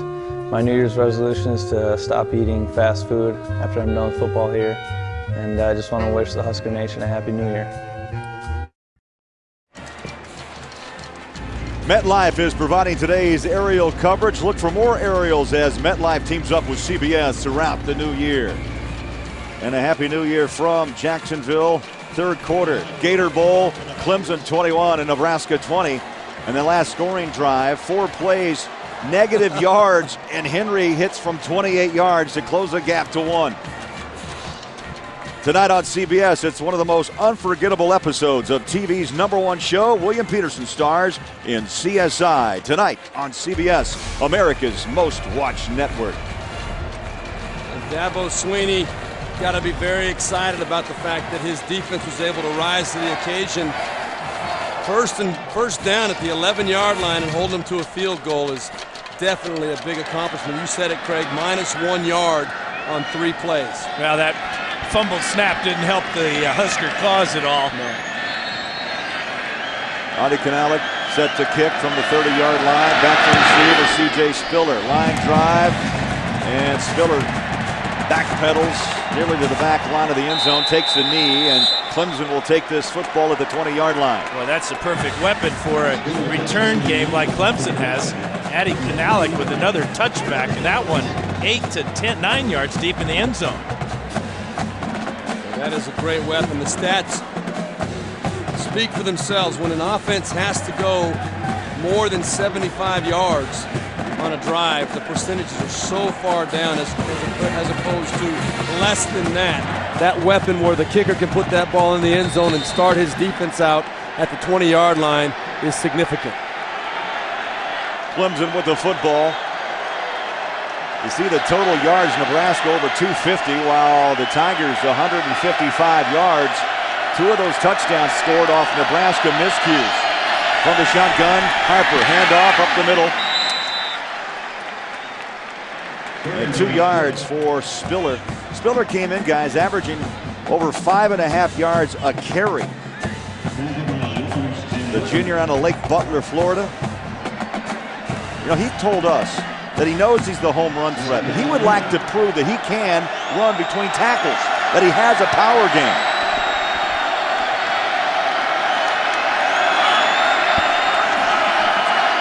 Deal shifts back. Clock running. Up the middle. And Spiller able to break a tackle and pick up a yard the hard way up to the 24.5-yard line. Well, you see Nebraska getting some good penetration. This second half, they've come out and created run pressures where they're trying to bring extra support from the inside to try and disrupt the running game even more so for Clemson. Good job by C.J. Spiller there of taking the initial hit and still managing to pick up 2 yards. 3rd down and 6. At the 24-yard line, Harper, shotgun. In motion is Aaron Kelly. Sets, high snap. Harper takes it down, throws a swing pass outside, and a rare drop. Spiller through his hands, and Clemson will have to punt away. Well, that's just a flat drop by Spiller. He was wide open out there, and he had a lot of room in front of him. The nearest Husker coming to him to make a tackle was Ndamukong Suh. And he was going to have, I like my odds with C.J. Spiller in the open field. As good as Ndamukong Suh is, I think C.J. Spiller is going to win that battle more times than not. Jimmy Mainers at his own 10-yard line. And that wind continues to blow in his face here in the 3rd quarter. Blocked! It took the Clemson bounce, but not much up to the 31-yard line. Ricky Tenarce came in from the left side and made that block. Took the ball right off the foot of the punter, Jimmy Mainers. Watch from the right side of the screen. Right hand right on the ball. That's the dreaded double thud sound you'll hear. The worst sound a punter can ever hear. Well, the thud of the foot, the thud of the block. Boom. That's right. Now, I don't know what Sadat Chambers, number 27, the up back. You see, he right there just bumps from the outside, almost like he just said, oh, a little shrug here is good enough for me, but obviously not nearly enough of a shrug to slow down and prevent the block from happening. And that play is proof while Tenarce was a special teams MVP in 06-07. Oh, what a grab in traffic. How did McNeil, the tight end, turn and make that grab from Gans. Well, they believe they're going to win this game. That's how. You got to make plays like this if you think you're going to win the game. How about Gans again stepping up, avoiding the sack there, and then the left-handed, one-handed stab by McNeil. Yeah, that was Brandon May, number 20, that came clean up the gap, and Joe Gans doing a super job just buying that little extra time, little slide in the pocket. You can't expect that ball to be right on the money in that situation, and a tremendous catch by Mike McNeil. Huskers looking to take the lead. Back on the ground they go. Castile stacked up, driven back to the 18-yard line. Yeah, this running attack for Nebraska's got to be one cut and go.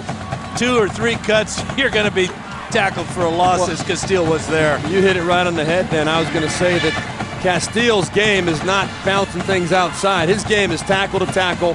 His job is to hit the hole where he's supposed to hit it, make one cut, and that's it. If it's no gain, it's no gain, but he doesn't have the physical ability to hit that thing up inside and then beat Clemson to the sideline. Second down. Clock coming up on 2.5 minutes to play. They'll try Castile again, and just inside the tackle. In fact, he just ran by Slauson, the right guard, the big wide body. And Slauson found him just a little bit of an opening, and Castile took advantage. You know, that's one of those plays at the end of the play, the defense helps the runner pick up extra yards. Cavell Connor came in and blasted Castile forward about 4 yards. It was a great hit, but he did give him 3 or 4 more yards. That hit was made for a 1-yard gain. 85 yards rushing for Castile. Now Nebraska. 3rd down and 5. Clemson fans on their feet. Tigers showing blitz. Gans throws a slant incomplete. Nate Swift right at the 1-yard line, off his hands. Well, I don't know what Cresden Butler was thinking, but he's one-on-one coverage with Nate Swift on the backside and gave up the inside. Dan, you know as a quarterback, your eyes light up when you see that backside coverage head up or outside on a receiver running a slant. It's a gimme. Pelini knows, boy, those are ones that we have to cash in on. You give up 7, you're going to have to settle for 3 again. Alex Henry set for a 28-yard field goal to put Nebraska on top. Henry from 48, Henry from 28, and Henry hits another 28-yarder, and Nebraska leads Clemson by 2. Well, there are 2 gaping mistakes today for Clemson. One was the blocked field goal early, and Dominican Sue got that big arm up there and deflected it. And then right here, of course, the big block punt on the last series that gave Nebraska tremendous field position. Fenars with the block.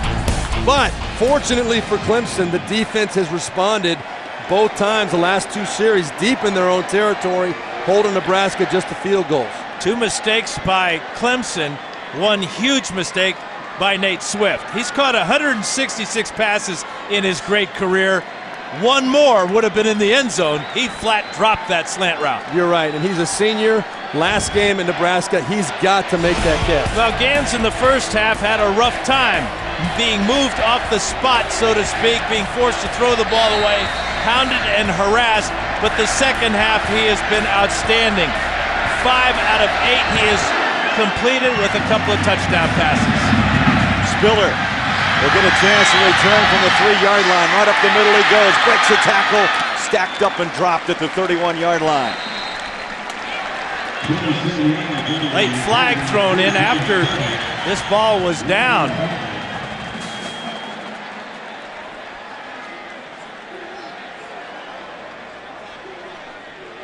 Jack Wood will huddle up with his crew.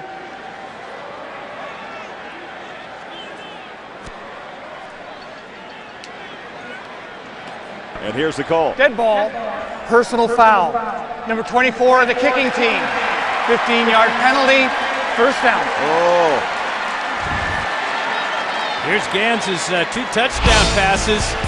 Just a beautiful catch here by Swift. This one's a lot tougher than the one he just dropped, too. And then he found Big Todd Peterson over the middle to give new life to this Cornhusker team. Well, we talked in the first half how Bo Pelini would be happy going in with a 0-0 ball game given how badly his team has performed. Second half here, Dabo's got to be fired up. Dabo Swinney, that his team is only down 2 points right now. Harper in trouble, takes a seat. House of Spears got him again. Yeah, Mr. Sue, how are you? 93 right there. Watch him work on the right guard, Mason Cloy there. And just with one hand brings down Cullen Harper. And Harper's a big dude, 6'4", 225, but not big enough for Mr. Sue. Yeah, and Ndamukong Suh, I don't know how you can allow him to get that one-on-one matchup. Inside, he's too good of an athlete. He's going to make it pay the price most of the time. Under a minute to play in the third quarter. Clemson with the ball, throws it out to the flat. It's caught. Spiller turns on the Jets and is bumped out of bounds at the 46-yard line. Matt O'Hanlon, the free safety, number 33, made the play. Just a little bubble screen to the left side. You know, when you're as talented as C.J. Spiller is, you try and find and create ways to get him the football. Right there, a good example. They picked up about half the yardage that they needed for the first down, made back the yardage that they lost on the previous sack by Sue. 3rd down and 8. Shotgun. Now Harper steps up. Showing blitz, Nebraska. Everybody up at the line. 9-man rush. Swing it. Little seam, and the hit is to Grisham. And how about Ndamukong Suh making the tackle? Unbelievable. The blitz, it was a zone blitz. He dropped out, looked for the slant, and kept the receiver from picking up the first down. Another great play by the Portland, Oregon native. In the open field. That ends the third quarter here in Jacksonville. Nebraska 23, Clemson 21. And we'll come back to Jacksonville after this message and a word from your local station. You're watching the Conaca Minolta Gator Bowl on CBS.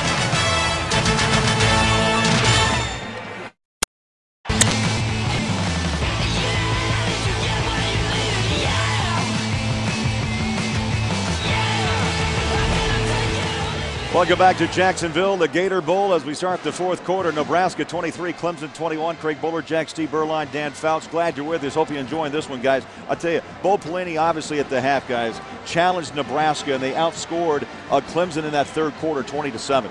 They really did. Now, it's a tale of two halves, really. The first half, we didn't see much in terms of offense at all. Second half, Nebraska came right out and did exactly what Dr. Bo Pelini ordered and said, hey, we're going to take this thing down and score some points. Made a statement right away, Dan. Well, they were aggressive. They threw the ball down the field deep. They got big plays out of both their senior wide receivers, and we've got ourselves a ball game here. Now, we've seen missed opportunities, too. That third quarter full of them. Under center, Harper with a hard count, trying to draw Nebraska off on a 4th and 2. Play clock to 8. He'll go back under center. Great discipline by Nebraska. Dan, you and I were talking at the break. We couldn't believe that Dabo Swinney was actually going to go for it in this situation. Yeah, and how many times have you seen the quarterback be able to draw somebody off sides in that situation? I mean, the defense, that's the first thing they're thinking about. And the luxury the defense has, it was 4th down and 2 yards to go. It wasn't 4th and inches where a quarterback sneak could pick it up easily. And Dan, don't you think during the quarter break that was discussed I think on the sideline? Well, that's why coaches get paid the some of them get paid the big bucks and other of them are just assistants. But those assistants worked the sidelines well that time for the Huskers. They sure did. Nobody even flinched. Mainers for Clemson, set to punt at his own 31-yard line. Good high hanger. That ball's taken to the 12-yard line by Swift. Here he comes near side, puts it back up the middle, flags are down, and Swift is driven out of bounds at the 39-yard line. But a flag at the 24. 40-yard kick, a 27-yard return, but a flag is down. Not much mystery as to what this is. An illegal block against Nebraska will back up their offense during the return. Illegal block in the back on the return team. 10-yard penalty from the spot of the foul. First down. Eagle Eye Dan, you're right. And don't forget, later in this game, we'll have the 5-star play of the game presented by Wrangler. And there has been more than one 5-star play in this game. There have been a bunch. I'll tell you, though, a play like that right there, you get the great return by Nate Swift. You get the good field position. One play, and from what we could tell, that block had really nothing to do. It was on the back side of that play. Nate Swift had already gotten to the left edge. Those are the kind of things that'll drive a coach crazy. That's hidden yardage right there. It cost Nebraska 25 yards. Now Marlon Lucky, number 5, has joined Nebraska's backfield. Shotgun is Gans with a shovel pass. Lucky stops and goes, stacked up. Clemson not fooled. You have to play disciplined football against Nebraska. And Marlon Lucky, the senior from North Hollywood, California. Well, I'll tell you who was not lucky on that play was Joe Gans. He had to take on Daquan Bowers face to face. Daquan Bowers basically gave him a big kiss right in the face mask. And if I'm Joe Gans, I'm saying, Coach, let's run that play the other side. I don't want to run. This guy's a beast. No gain, second down at 10 from the 10-yard line. Fourth quarter here in Jacksonville. Nebraska with the ball up by 2. Gans fires a strike. Over the middle, tough catch. Peterson in traffic, and Nebraska will move the chains up to the 24-yard line. Thrown on time, perfect rhythm. Gans gets the snap, makes a good catch of the snap, sets his back foot, and again, it's one of those hook routes. The experience of Peterson on that play, the experience of Swift on other plays, knowing where the holes are in this zone defense, perfect execution. 4 catches, now 96 yards for Todd Peterson. Handoff, Castile. And a 2-yard loss is the Clemson Tigers. Castile on the carry. Shut down that corner. Courtney Brown, number 90. Great job at the point of attack by the front of the Clemson Tigers. No push at all. They beat the Nebraska offensive line to the punch right from the get-go, and then were able to string the play out all the way to the sideline. Courtney Brown being the one to finish it off right there. And Quentin Castile limps to the sidelines after that tackle, so that could be a huge factor for the Huskers. Yeah, he's been the only running back with any success at all today. Second down, 12, under 13 to play, fourth quarter. Play clock to 1, just got the snap away as Gans sets up, all day to throw, now pushed down in the pocket. Gans dumps it off on the run, and he finds Lucky. And Lucky paid for that catch, maybe a yard the hard way to the 26, and Gans is slow to get up. Yeah, Gans paid for the reception as he was just flattened. I think it was Bowers again. Gans being moved off the spot. Does a good job of finally finding a receiver, but here comes trouble. Number 93, and now it is number 90, Courtney Brown, who flattens Joe Gans. Looks and like Gans maybe still down. Landed on his right shoulder. It was either his right shoulder or look at his feet getting caught up underneath his head. It's his right shoulder. Pulled his arm back. Brown pinned his arm to the side, and the shoulder took the entire force of that tackle by Brown. Yeah, and his head smacked into that turf pretty hard, too, after the shoulder. Gans being looked at. We'll step aside here in Jacksonville.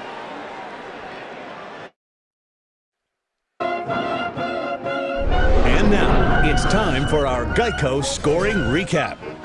After a scoreless first quarter, things picked up in the second. Nebraska fumbles.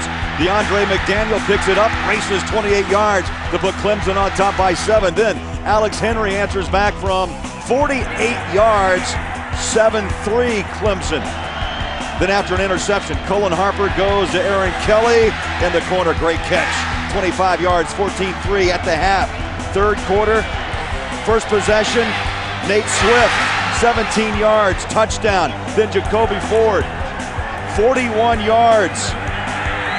Over the top, right on the button, 21-10. Back comes Nebraska. Gans to Peterson. All day to throw, right on the slant, over the middle, 21-17. And then Henry hits again, a field goal of 28 yards. And this thing is tightened up, 21-20. Henry comes back again from 28 yards. And Nebraska owns the lead of 23-21. Gans did make his way off the field. And it will be replaced by the redshirt freshman Patrick Witt, who's attempted only 8 passes on the season. And they are looking into the eyes of Joe Gans. He got pulled down, landed on that shoulder, Dan, but that head did look like it bounced off the turf pretty hard. You get a chance to see for the first time today Patrick Witt. He's only thrown 8 passes this year, but he's completed 6 of them. Also carried the ball 3 times for 16 yards and a touchdown. He takes over with Nebraska on top by 2. So Witt stands up, pumps. Now he's going to tuck and run.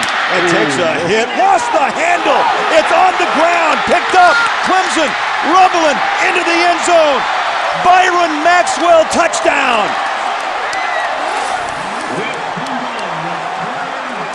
This might be worth reviewing. He took a heck of a lick. Oh, you got to wonder coming out right away, going with the pass. I like the confidence, but boy, Patrick Witt, quarterback coming in cold, hasn't played much. These Clemson Tigers will hit you. Let's see if he was down. That ball's out. It's a matter of when that ball was down. Those knees, it was close, Dan. I think you might have something to look at. They are going to review it. Yeah, it depends on the angle we get to look at this one. You know, the pass play is not a bad idea, but throw the ball. Don't be running it. And don't take anybody on head on. I think that right knee may have been down before the ball came out. Yeah, from that angle, you're right. Could very well be. And if that's the case, boy, there's going to be a lot of people wearing orange upset in this stadium right now. But you see, the question is, where does that ball come out? He was definitely down, it looked like, from our angle here. Bill Richardson is our replay official, an excellent replay official out of the Pac-10 Conference. And Dan, this angle, the backside angle shows knee down, ball out. Yep. And it's a bang-bang play. The question is, are the referees going to determine that it was indisputable evidence that he had control of that ball when the knee hit, because the call was ruled a fumble? I think it's pretty clear to us. I don't know how they could not overturn that, but I'm not sure indisputable is the correct word. It's inconclusive, because we're going to dispute anything, whether it goes one way or the other. That's our job, is to dispute things. Right. But this is conclusive. It's got to be conclusive evidence, yes. Knee down. Knee down. Boy, from that angle again, kind of we were blinded by the orange going by. I think the backside angle shows it the best. Let's look at this, though. Where does he lose control of that football? I think the right knee's down before the left. The right knee was the first one down. And he does have control. It's Courtney Brown making 2 plays in a row. First of all, knocking Joe Gans out of the game temporarily, we hope, and then forcing this fumble after the hit on Patrick Witt. It looks pretty clear that that right knee was down beforehand. That Patrick Witt probably will get a little right knee down, right there. You know, and the officials are going to let the play run, because they know they have a replay to back them up or to correct the play. But normally on a fumble, they will be a little bit slower blowing the whistle than they used to be in the old days when you played, Steve. Did they have whistles when you were playing, Dan?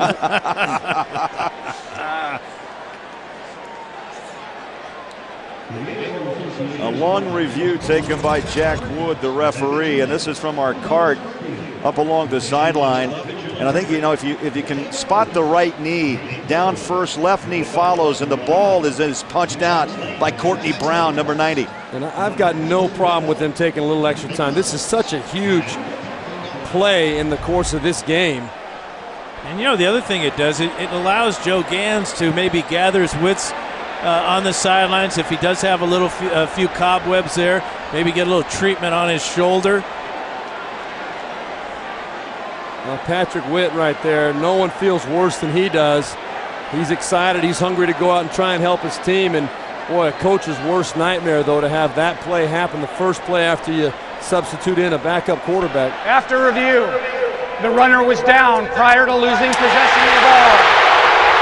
The ball will be returned to Nebraska, 4th and 3 at the 31-yard line. We'll take away the touchdown, 4th down and 3 for the Huskers. And one last look. The officials upstairs, Bill Richardson, seeing that right knee go down, and then Courtney Brown's punching the ball out. Excellent use of the replay system. No doubt about it. Obviously, the Clemson fans not very excited about it, but if they get a chance to see the replay later on, they'll understand, they'll agree. The emotions are running high right now, but this guy right here, number 28, might have something to say right now as well. Titchener set to punt inside his own 20-yard line, and Spiller set to return at the 30. Good snap. Good punt. Hangs it up. Spiller pedals back at the 23. Spiller at the 30, 35. Breaks the tackle to the 40 and squirts his way up to the 43-yard line. Amazing. The escapability of Spiller. Timeout, 11:50 to play here in Jacksonville. Michael Hamlin, Clemson University, strong safety. My New Year's resolution is to be a better person in 2009 than 2008. Be a better big brother to my little brothers, and a better son to my mother and father. Happy New Year's to everybody in Clemson. 64th annual Gator Bowl, Nebraska 23, Clemson 21. And Sunday, the NFL on CBS puts on the ASC wild card. Ray Lewis and the Ravens take on Chad Pennington and the Dolphins. It all begins with a special playoff edition of the NFL Today. And don't forget, on Sunday, Dan Marino takes a look at his old Dolphins, how they've turned it around. Coach Cowher will break down the Ravens defense. Jim Nantz, Phil Simms report live from Miami, plus complete playoff coverage Sunday on the NFL Today. More people watch the NFL on CBS than any other network. And you know, Steve, you talked about Ray Lewis. Well, let's talk a little bit about the season that Chad Pennington had, being kicked to the curb, tossed out of New York, goes down to Miami like so many other New Yorkers have done, and thrived. Phenomenal. Just voted for the second time in the last 3 years the comeback player of the year in the NFL. And as he said, it's amazing how these things work themselves out. Was Bill Parcells a magician or what? Taking over the Dolphins in round. Ford, stiff arms out of bounds at midfield. Been a heck of an afternoon for Ndamukong Suh. The junior defensive tackle blocked a field goal, a chip shot in the first half. Got in on a number of plays at the line of scrimmage, pressured the quarterback Harper into a couple of sacks. Keep your eye on number 93. Says he wants to come back for his senior year next year, even though he could go right to the NFL right now, but he wants to get better under the tutelage of Bo and Carl Pelini. Clemson sets up the screen. Spiller goes to the sideline, steps out of bounds. A late push, and now a flag comes out late. Yeah, they're going to get Spiller for throwing the ball at the Nebraska tackler. Lost his poise on the Nebraska sideline, frustrated that that screen pass didn't develop better, and he's going to cost his team 15 big ones. That is a huge play, Dan. You nailed it right on the head. He frustrated that that play did not work. Getting hit is part of the game if you're a running back, isn't it? Yeah, it should be. And Blake Lawrence, number 40, took his wrath, and he gave him a push back, but After the play, unsportsmanlike conduct. Offense number 23. 15-yard penalty. Will be third down. That 8 looks like a 3, but it's 28. And you can see there's number nothing. 23 threw the ball at the guy that pushed him out of bounds. So not a big deal. Shouldn't have been a big deal. Now, the big deal about it is it was after the play was dead, so you lose the down, and now you come up with a third down and a mile after having, again, great field position, as Clemson had so many times in that first quarter. Exactly right. third down 24 for the Tigers. Pedaling back, Colin Harper goes deep, up top, near side. Incomplete. And he wanted Jacoby Ford, the sprinter. And now 4th and 24, so the Tigers will have to punt away, down by 2 with over 11 minutes to play. That was a curious play selection on 3rd and a mile. Just, I guess, go back and throw it a mile, huh? You know, you got a guy with the wheels Jacoby Ford has. I don't I don't disagree with the decision to try and put one up. He had one-on-one coverage. And Steve, plus you got wind behind your back. You could put that ball up 60 yards. Sure. And they're punting to a Nebraska team, though, now that has outscored their opponents this year 152-52. They have control of this game right now, too. Line drive, Nate Swift breaks the tackle, stumbles up past the 35-yard line. Well, flying high above, MetLife is providing today's aerial coverage of the game down below. Celebrating 140 years of MetLife. Sellout crowd. You just see a sea of orange and red all mixed together here at the Gator Bowl in Jacksonville. And what a great sign that is, and sight for Husker fans to see their senior quarterback shaking off that big hit from Courtney Brown.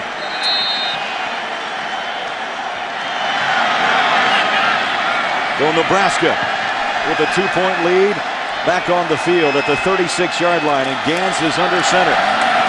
Castile, the ball carrier, and nothing doing. Stacked up and driven back for a loss of 2, maybe 3.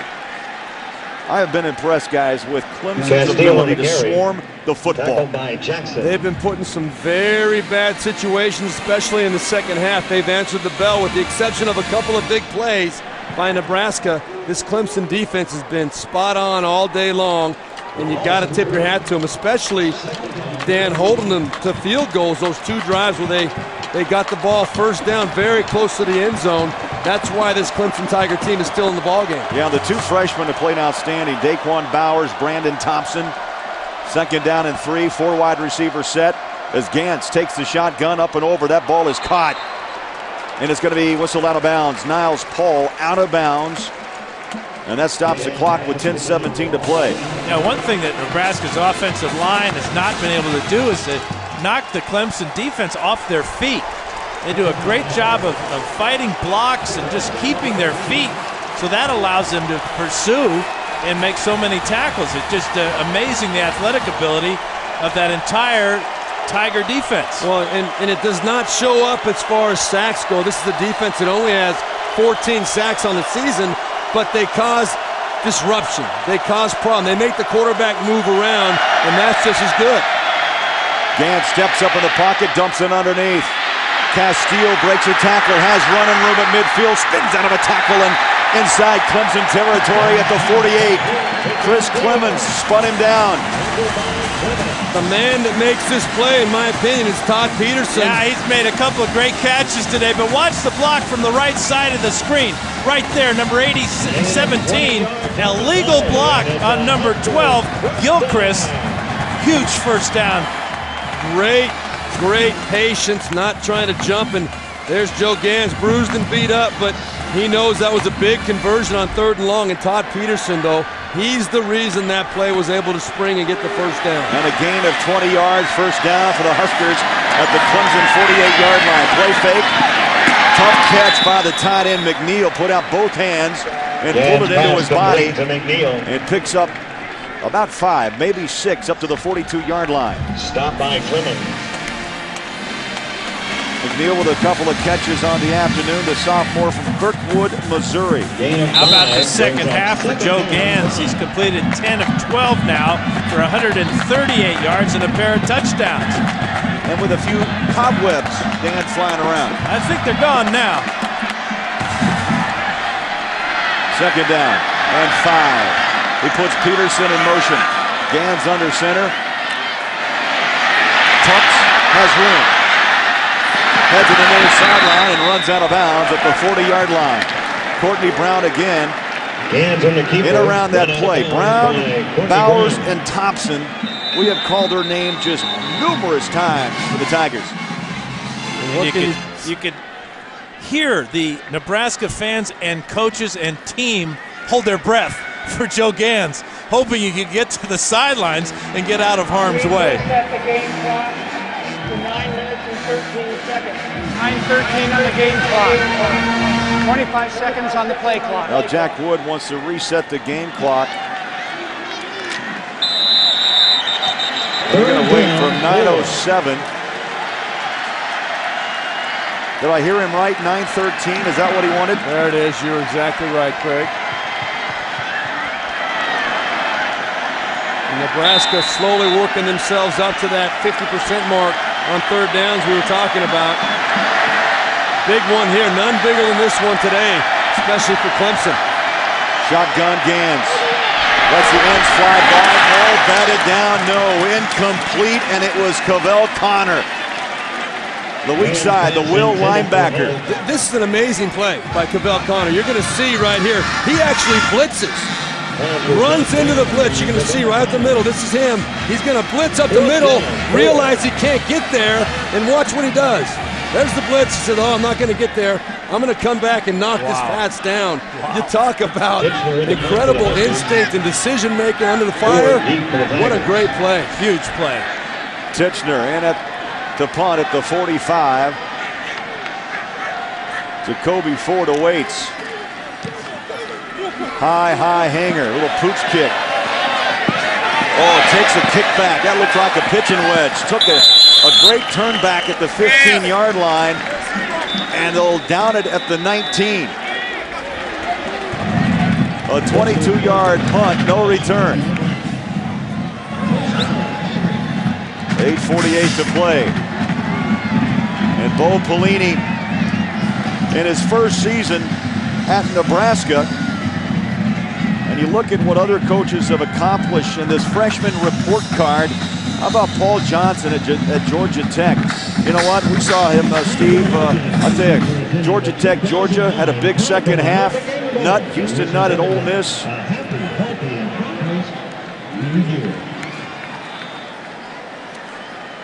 New coaches this season.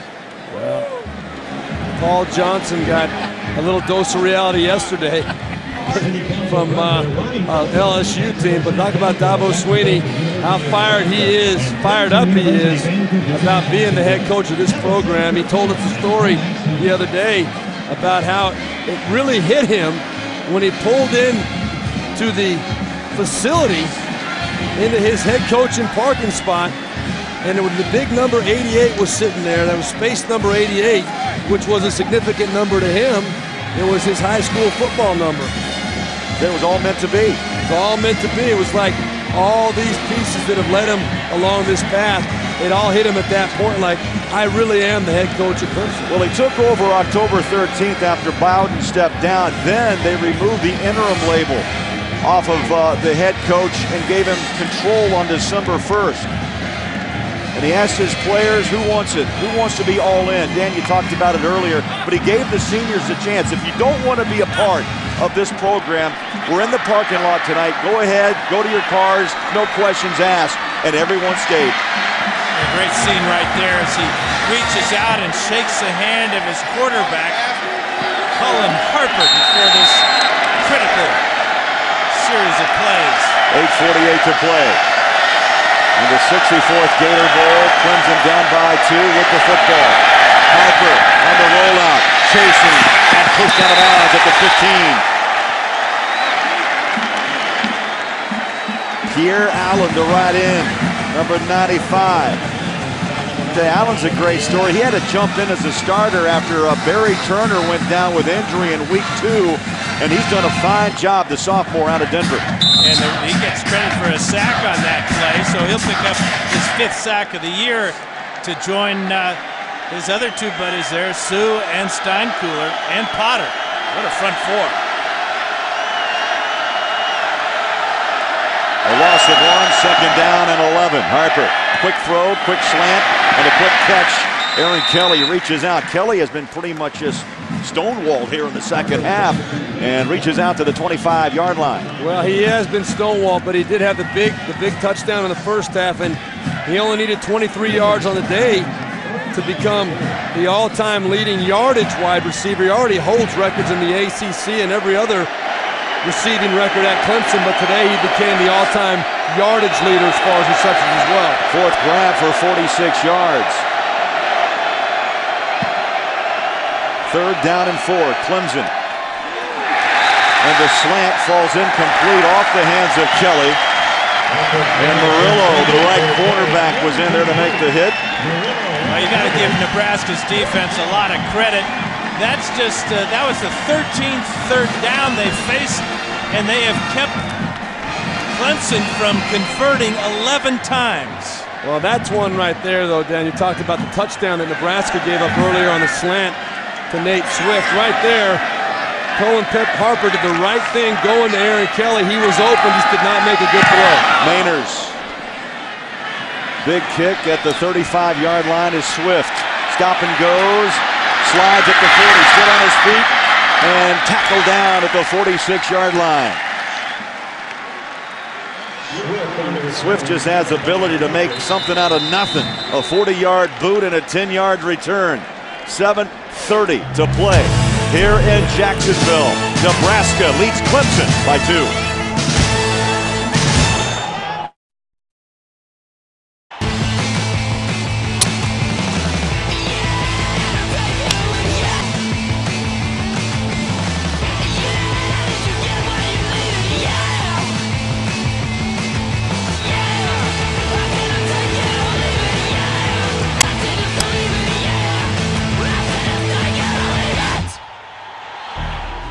Back at the Gator Bowl in Jacksonville, 7.5 minutes to play. Nebraska owns a 2-point lead on Clemson. Craig Bullard, Jack Steve Berline, and the Hall of Famer Dan Fouts. What's the keys here in the final 7.5 minutes? Well, that's the key. 7.5 minutes and time of possession. Nebraska #2 in the nation coming into today's game. They have a huge lead as far as that's concerned now. And Clemson only has 2 timeouts if and when they get the ball back. That's exactly what the key point is. It always has been for Nebraska this year. You got to find a way to keep the ball away from them, because once they get it, they don't give it back. They don't turn the ball over, generally speaking. They always do a very good job of managing the clock. This is right up their alley right now. Clemson's defense has a great challenge in front of them.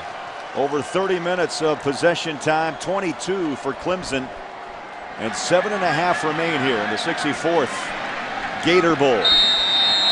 Only twice this year has anybody out-possessed the football against Nebraska.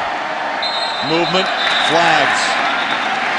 And jumping was Thompson, the freshman, Brandon Thompson. Brandon, I'm sorry, big fella, you can't hide at 6'2", 315. Good ball, offside. Defense coming out of the 5-yard penalty, still first down.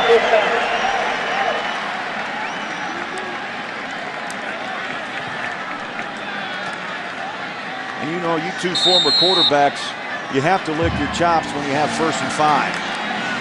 You can do a lot of things with 1st and 5. Castile lines up alongside Gans in his shotgun at midfield. Castile takes the ball, spins out of a tackle on his feet at the 40. Watch out. Castile at the 25-20. Castile at the 10-5. And out of bounds. They will mark Castile out at the 9-yard line. What a run by Quentin Castile. Haven't had many missed tackles by the Tigers today, but there's a couple on this play, the draw play to Castile. He makes a couple miss right in the hole there. Number 20, who's had a great day for the Tigers, just could not bring down Brandon May, middle linebacker.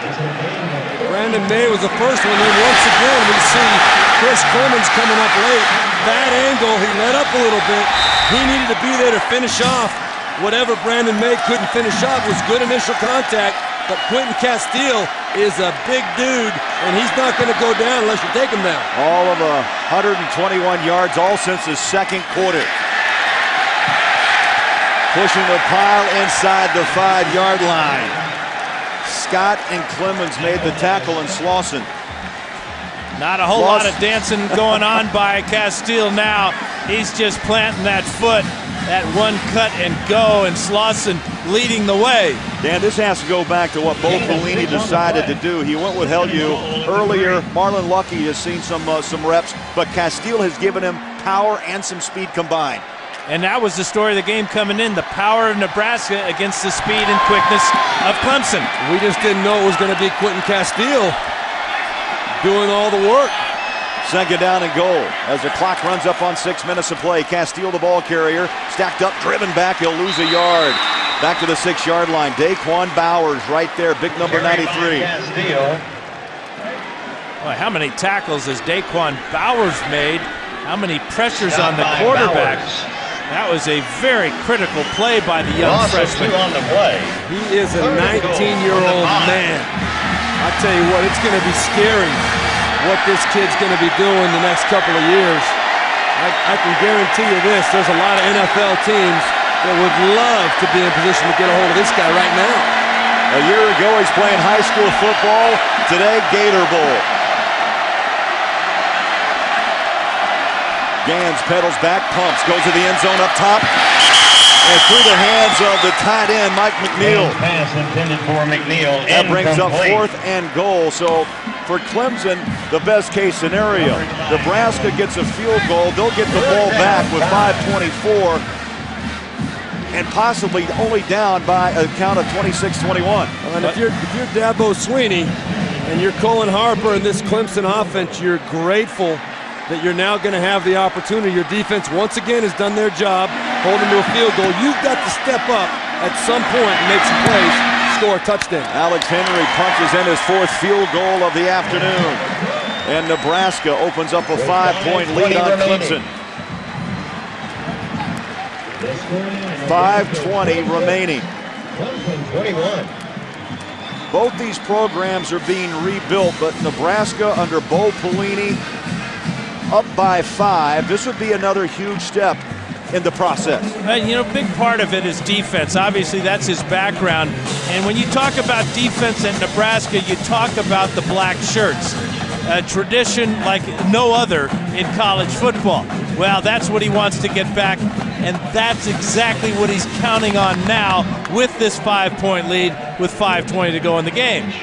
You know, when he was telling us about the black shirts, it was interesting because a lot of his team, his seniors especially, guys that had been with the previous regime, Bo Pelini felt that they didn't really know how to work as hard as they should work. And they came out and won their first 3 games against Western Michigan, San Jose State, New Mexico State. And the seniors came to him and said, "Hey, Coach, what about the black shirts? You know, we've earned them, right?" And Bo Pelini looked him in the eye and said, "No, you haven't earned it yet. You're not there. You don't know how to practice well enough, and you're not ready to wear those black shirts yet." But they've earned it over the last couple of months, and Bo Pelini thinks this program is going in exactly the right direction. Now the wind knocked that ball off the tee. And we're set. Adi Kanalik at the 30. Strong legs it. High floater. Wind's going to push that ball down at the 12-yard line. Spiller, took a hit at the 22-yard line. Alfonso Dennard. We've also got the benefit of the fact that Spiller was cutting at the time, so it looked a lot worse than it really was as Dillard lays the shoulder into Spiller. But watch Spiller, he's just slipping at the last minute. Right. Spiller at an extreme disadvantage. That's the first time we've seen someone get a really clean shot at him. If I could knock the wind out of him or something. 5:13 to play. Clemson with the ball. 2 timeouts remaining. The pitch, Davis. The power back squares up those pads and works his way to the 29-yard line. Stein, Cooler took him on. Stop by O'Hanlon. O'Hanlon also in on the tackle, number 33. Now this would be a good time, I think. Call me crazy, but for Clemson to start thinking about scoring a touchdown. You're crazy. Dabo Swinney, he knows he's got plenty of time, but this drive has got to be the drive. He can stay with his regular offense, but there's got to be a sense of urgency out there now for the Tiger offense. Clock under 5 to play. Hands off, nothing doing. Davis is dropped for a loss back at the 25-yard line. Yeah, that's our man Sue again. Those aren't boos. Those are Sue. Yeah, he'd make Johnny Cash proud.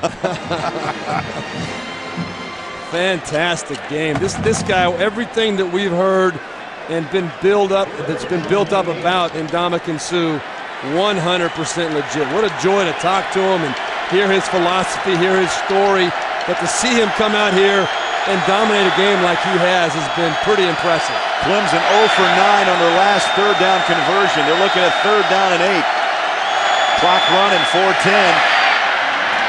to the near sideline. It's caught out of bounds. That stops the clock. Aaron Kelly with a big grab, and the officials are hearing the barking on that Clemson sideline. Thought maybe a late hit. Yeah, a flag was thrown on the sidelines, no question, Craig. Good job by Harper reading the corner blitz, don't you think? Personal foul. Defense number 33. 15-yard penalty from the end of the play. First down. Matt O'Hanlon, not only the first down, but stacked 15 more yards on it. Well, you're going to see the corner blitz coming right here, straight off the side. No one to block him, and you're going to see Cullen Harper do what a quarterback should do. Stand in there strong and make the throw when your team needs it. 3rd and 10. That was a huge play for the Clemson Tigers. Then you tack on the 15 for the personal foul. They've got some confidence going now. 4 minutes to play at the 49-yard line of Nebraska. Clemson down by 5. Davis trying to be patient, wait for a little hole to open behind his big front line of Hutchinson, Cloy, and Walker. Now you wonder about the fatigue factor for Nebraska, because they don't really substitute all that much along their defensive line. We've seen Sue in there, we've seen Potter, we've seen Steinkuhler, and you see Steinkuhler with his hands on his hips, as well as Potter and Sue. These young men are getting a little bit tired, a little bit worn down. Well, and you mentioned before, Dan, how they dominate time of possession. That's the best friend of a defense like Nebraska, where they get that time to rest. 2nd down and 6. Under center is Harper. Play action pass. Good protection. Dancing, looking for help. Spins. In trouble. Throws it away. And incomplete up alongside the Clemson sideline. That ball was intended for Grisham. And Harper nearly pulled off a little Houdini act. Yeah, and almost got picked off. This ball in the air for an eternity. Look at the effort by Grisham with the left hand. Well, I'm not so sure that's not a catch. His feet are in bounds. Ball appeared to hit the ground. What an unbelievable effort by Tyler Grisham, though. But I think that elbow and everything hits out of bounds. I think that ball was clearly in his possession. 3rd down and 6. Whistles are going to stop the play. They're going to look at it, it sounds like. Ruling on the previous play is under review. So they will review the play prior to the last snap. I agree with you, Steve. I think this is a good call by the officials on the field, because it's very hard to determine with one hand possession.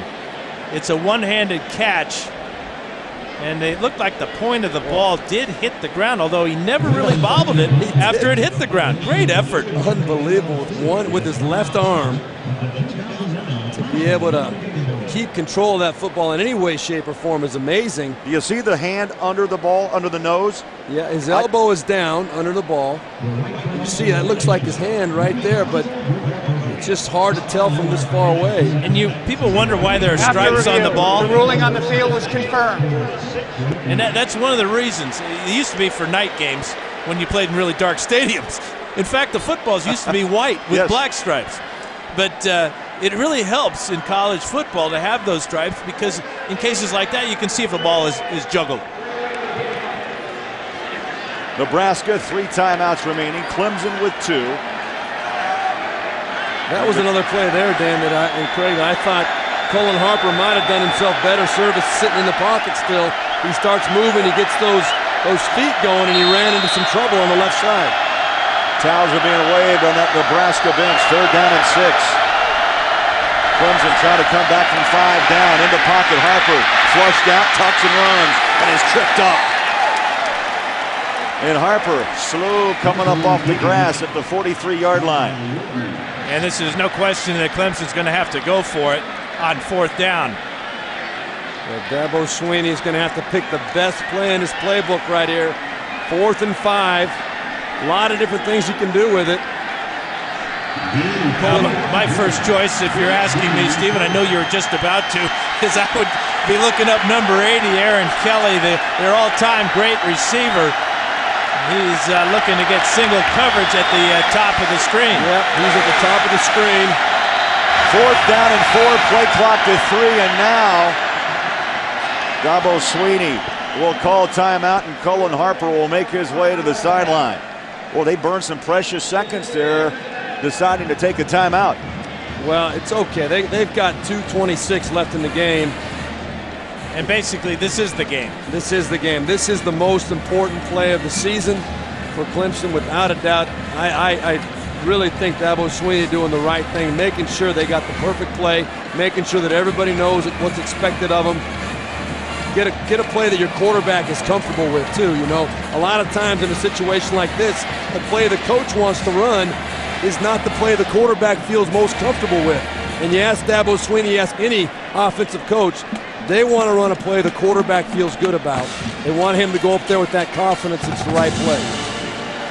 And if the coach has a better idea, his job is to convince the quarterback that this is a better play because of that. Here's what I'm thinking. This is what we're expecting out of Nebraska's defense.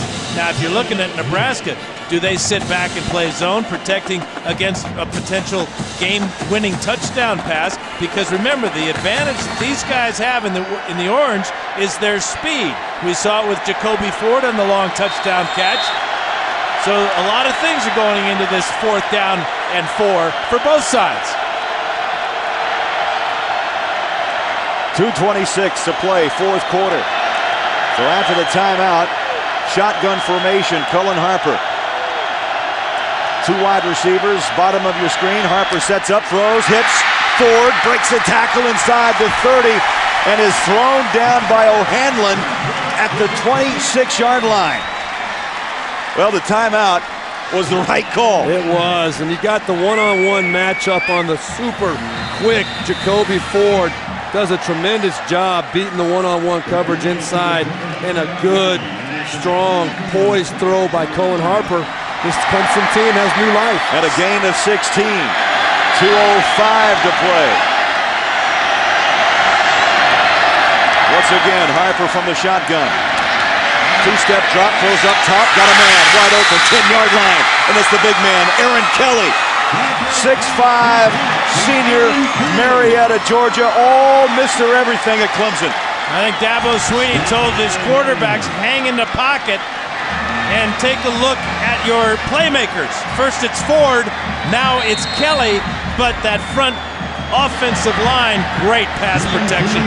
Nobody near Harper on either of those last 2 throws. Great protection and a super job by Aaron Kelly settling down in that soft spot of his own defense. And back-to-back completions of 16 and 17 yards. Under 2 minutes to play, 1st and goal, Clemson. Harper throws, batted down, incomplete. That was Eric Haig, the left corner.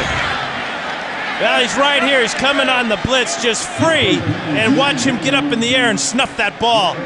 And Kelly was open inside the 5-yard line. He was, and Haig did a great job, though, of hiding behind his defensive end. I don't think Cullen Harper ever saw him. He thought he had a clean throwing lane. 10th play of this drive as the Cornhuskers show blitz. Yes, they do. Harper takes a glance at the sideline. Play clock to 12. Harper steps back in shotgun. Play clock to 6. The snap's away. Pressure. Harper's in trouble. In trouble and down at the 27-yard line. Haig again. Another huge play as Carl Pelini. He doesn't dial up. He goes Wi-Fi for these last 2 plays. Dabo Swinney telling Cullen Harper right now, you just can't take the sack right here. Do something with that football. You saw the blitz coming. Haig twice in a row, this time coming from the front. Cullen Harper had to see him the whole time. Got to get rid of that ball. You can't take the 20-yard loss or 15-yard loss, whatever it was in this situation. How about Haig trying to bring down a guy that outweighs him by about 30 pounds? But that is Bo Pelini's M.O. Defense. And Carl Pelini's M.O. And you know that Anthony up in heaven looking down at his 2 boys saying, way to go. Bring that blitz. And that's about as close to exuberance you're ever going to see from Bo Pelini. I think Carl Pelini right next to him right here, he's the one that's got a little bit more of the pizzazz, the emotion when he gets excited. Well, he's the older brother telling the youngster what, no, hey, Bo Pelini, head coach. You know, now you've got 3rd and 26. You got 2 downs to get to the end zone. You got to get to the end zone. It's 3rd and goal at the 26. It is. So get half of it here if you're Cullen Harper. Clemson use their final timeout. Harper, shotgun. Good protection. Pedals back up over the middle. Incomplete. Spiller had it, but 2 Huskers were hanging on his back. Matt O'Hanlon, who had the unfortunate personal foul penalty, atones for that with this play right there. Wow. Just came over the top of Spiller on the post route out of the backfield, attacking that too deep. Great reaction by O'Hanlon. Well, Clemson got exactly what they wanted, that too deep, and they had Spiller running right down the middle of the field.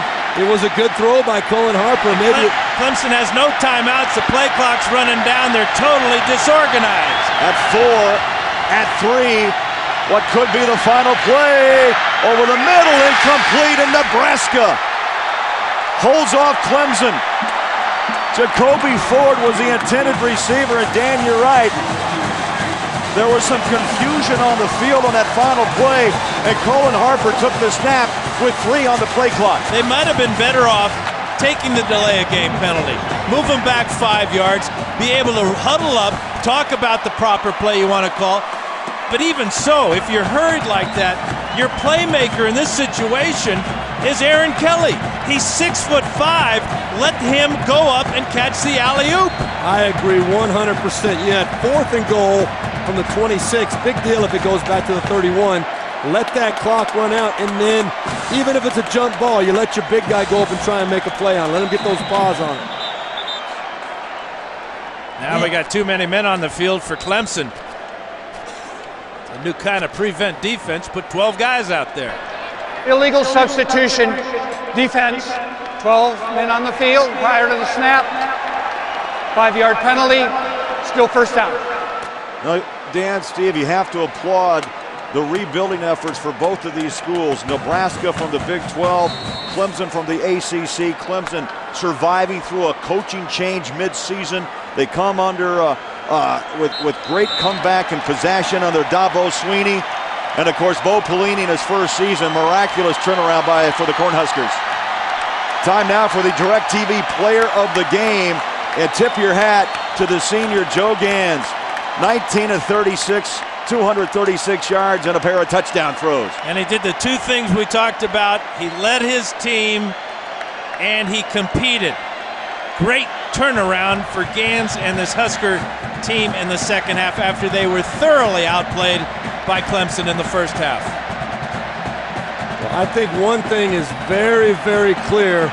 Both of these schools have the right man in control. I think both these schools, these programs, have a very promising future. Let's check out the 5-star play of the game, presented by Wrangler.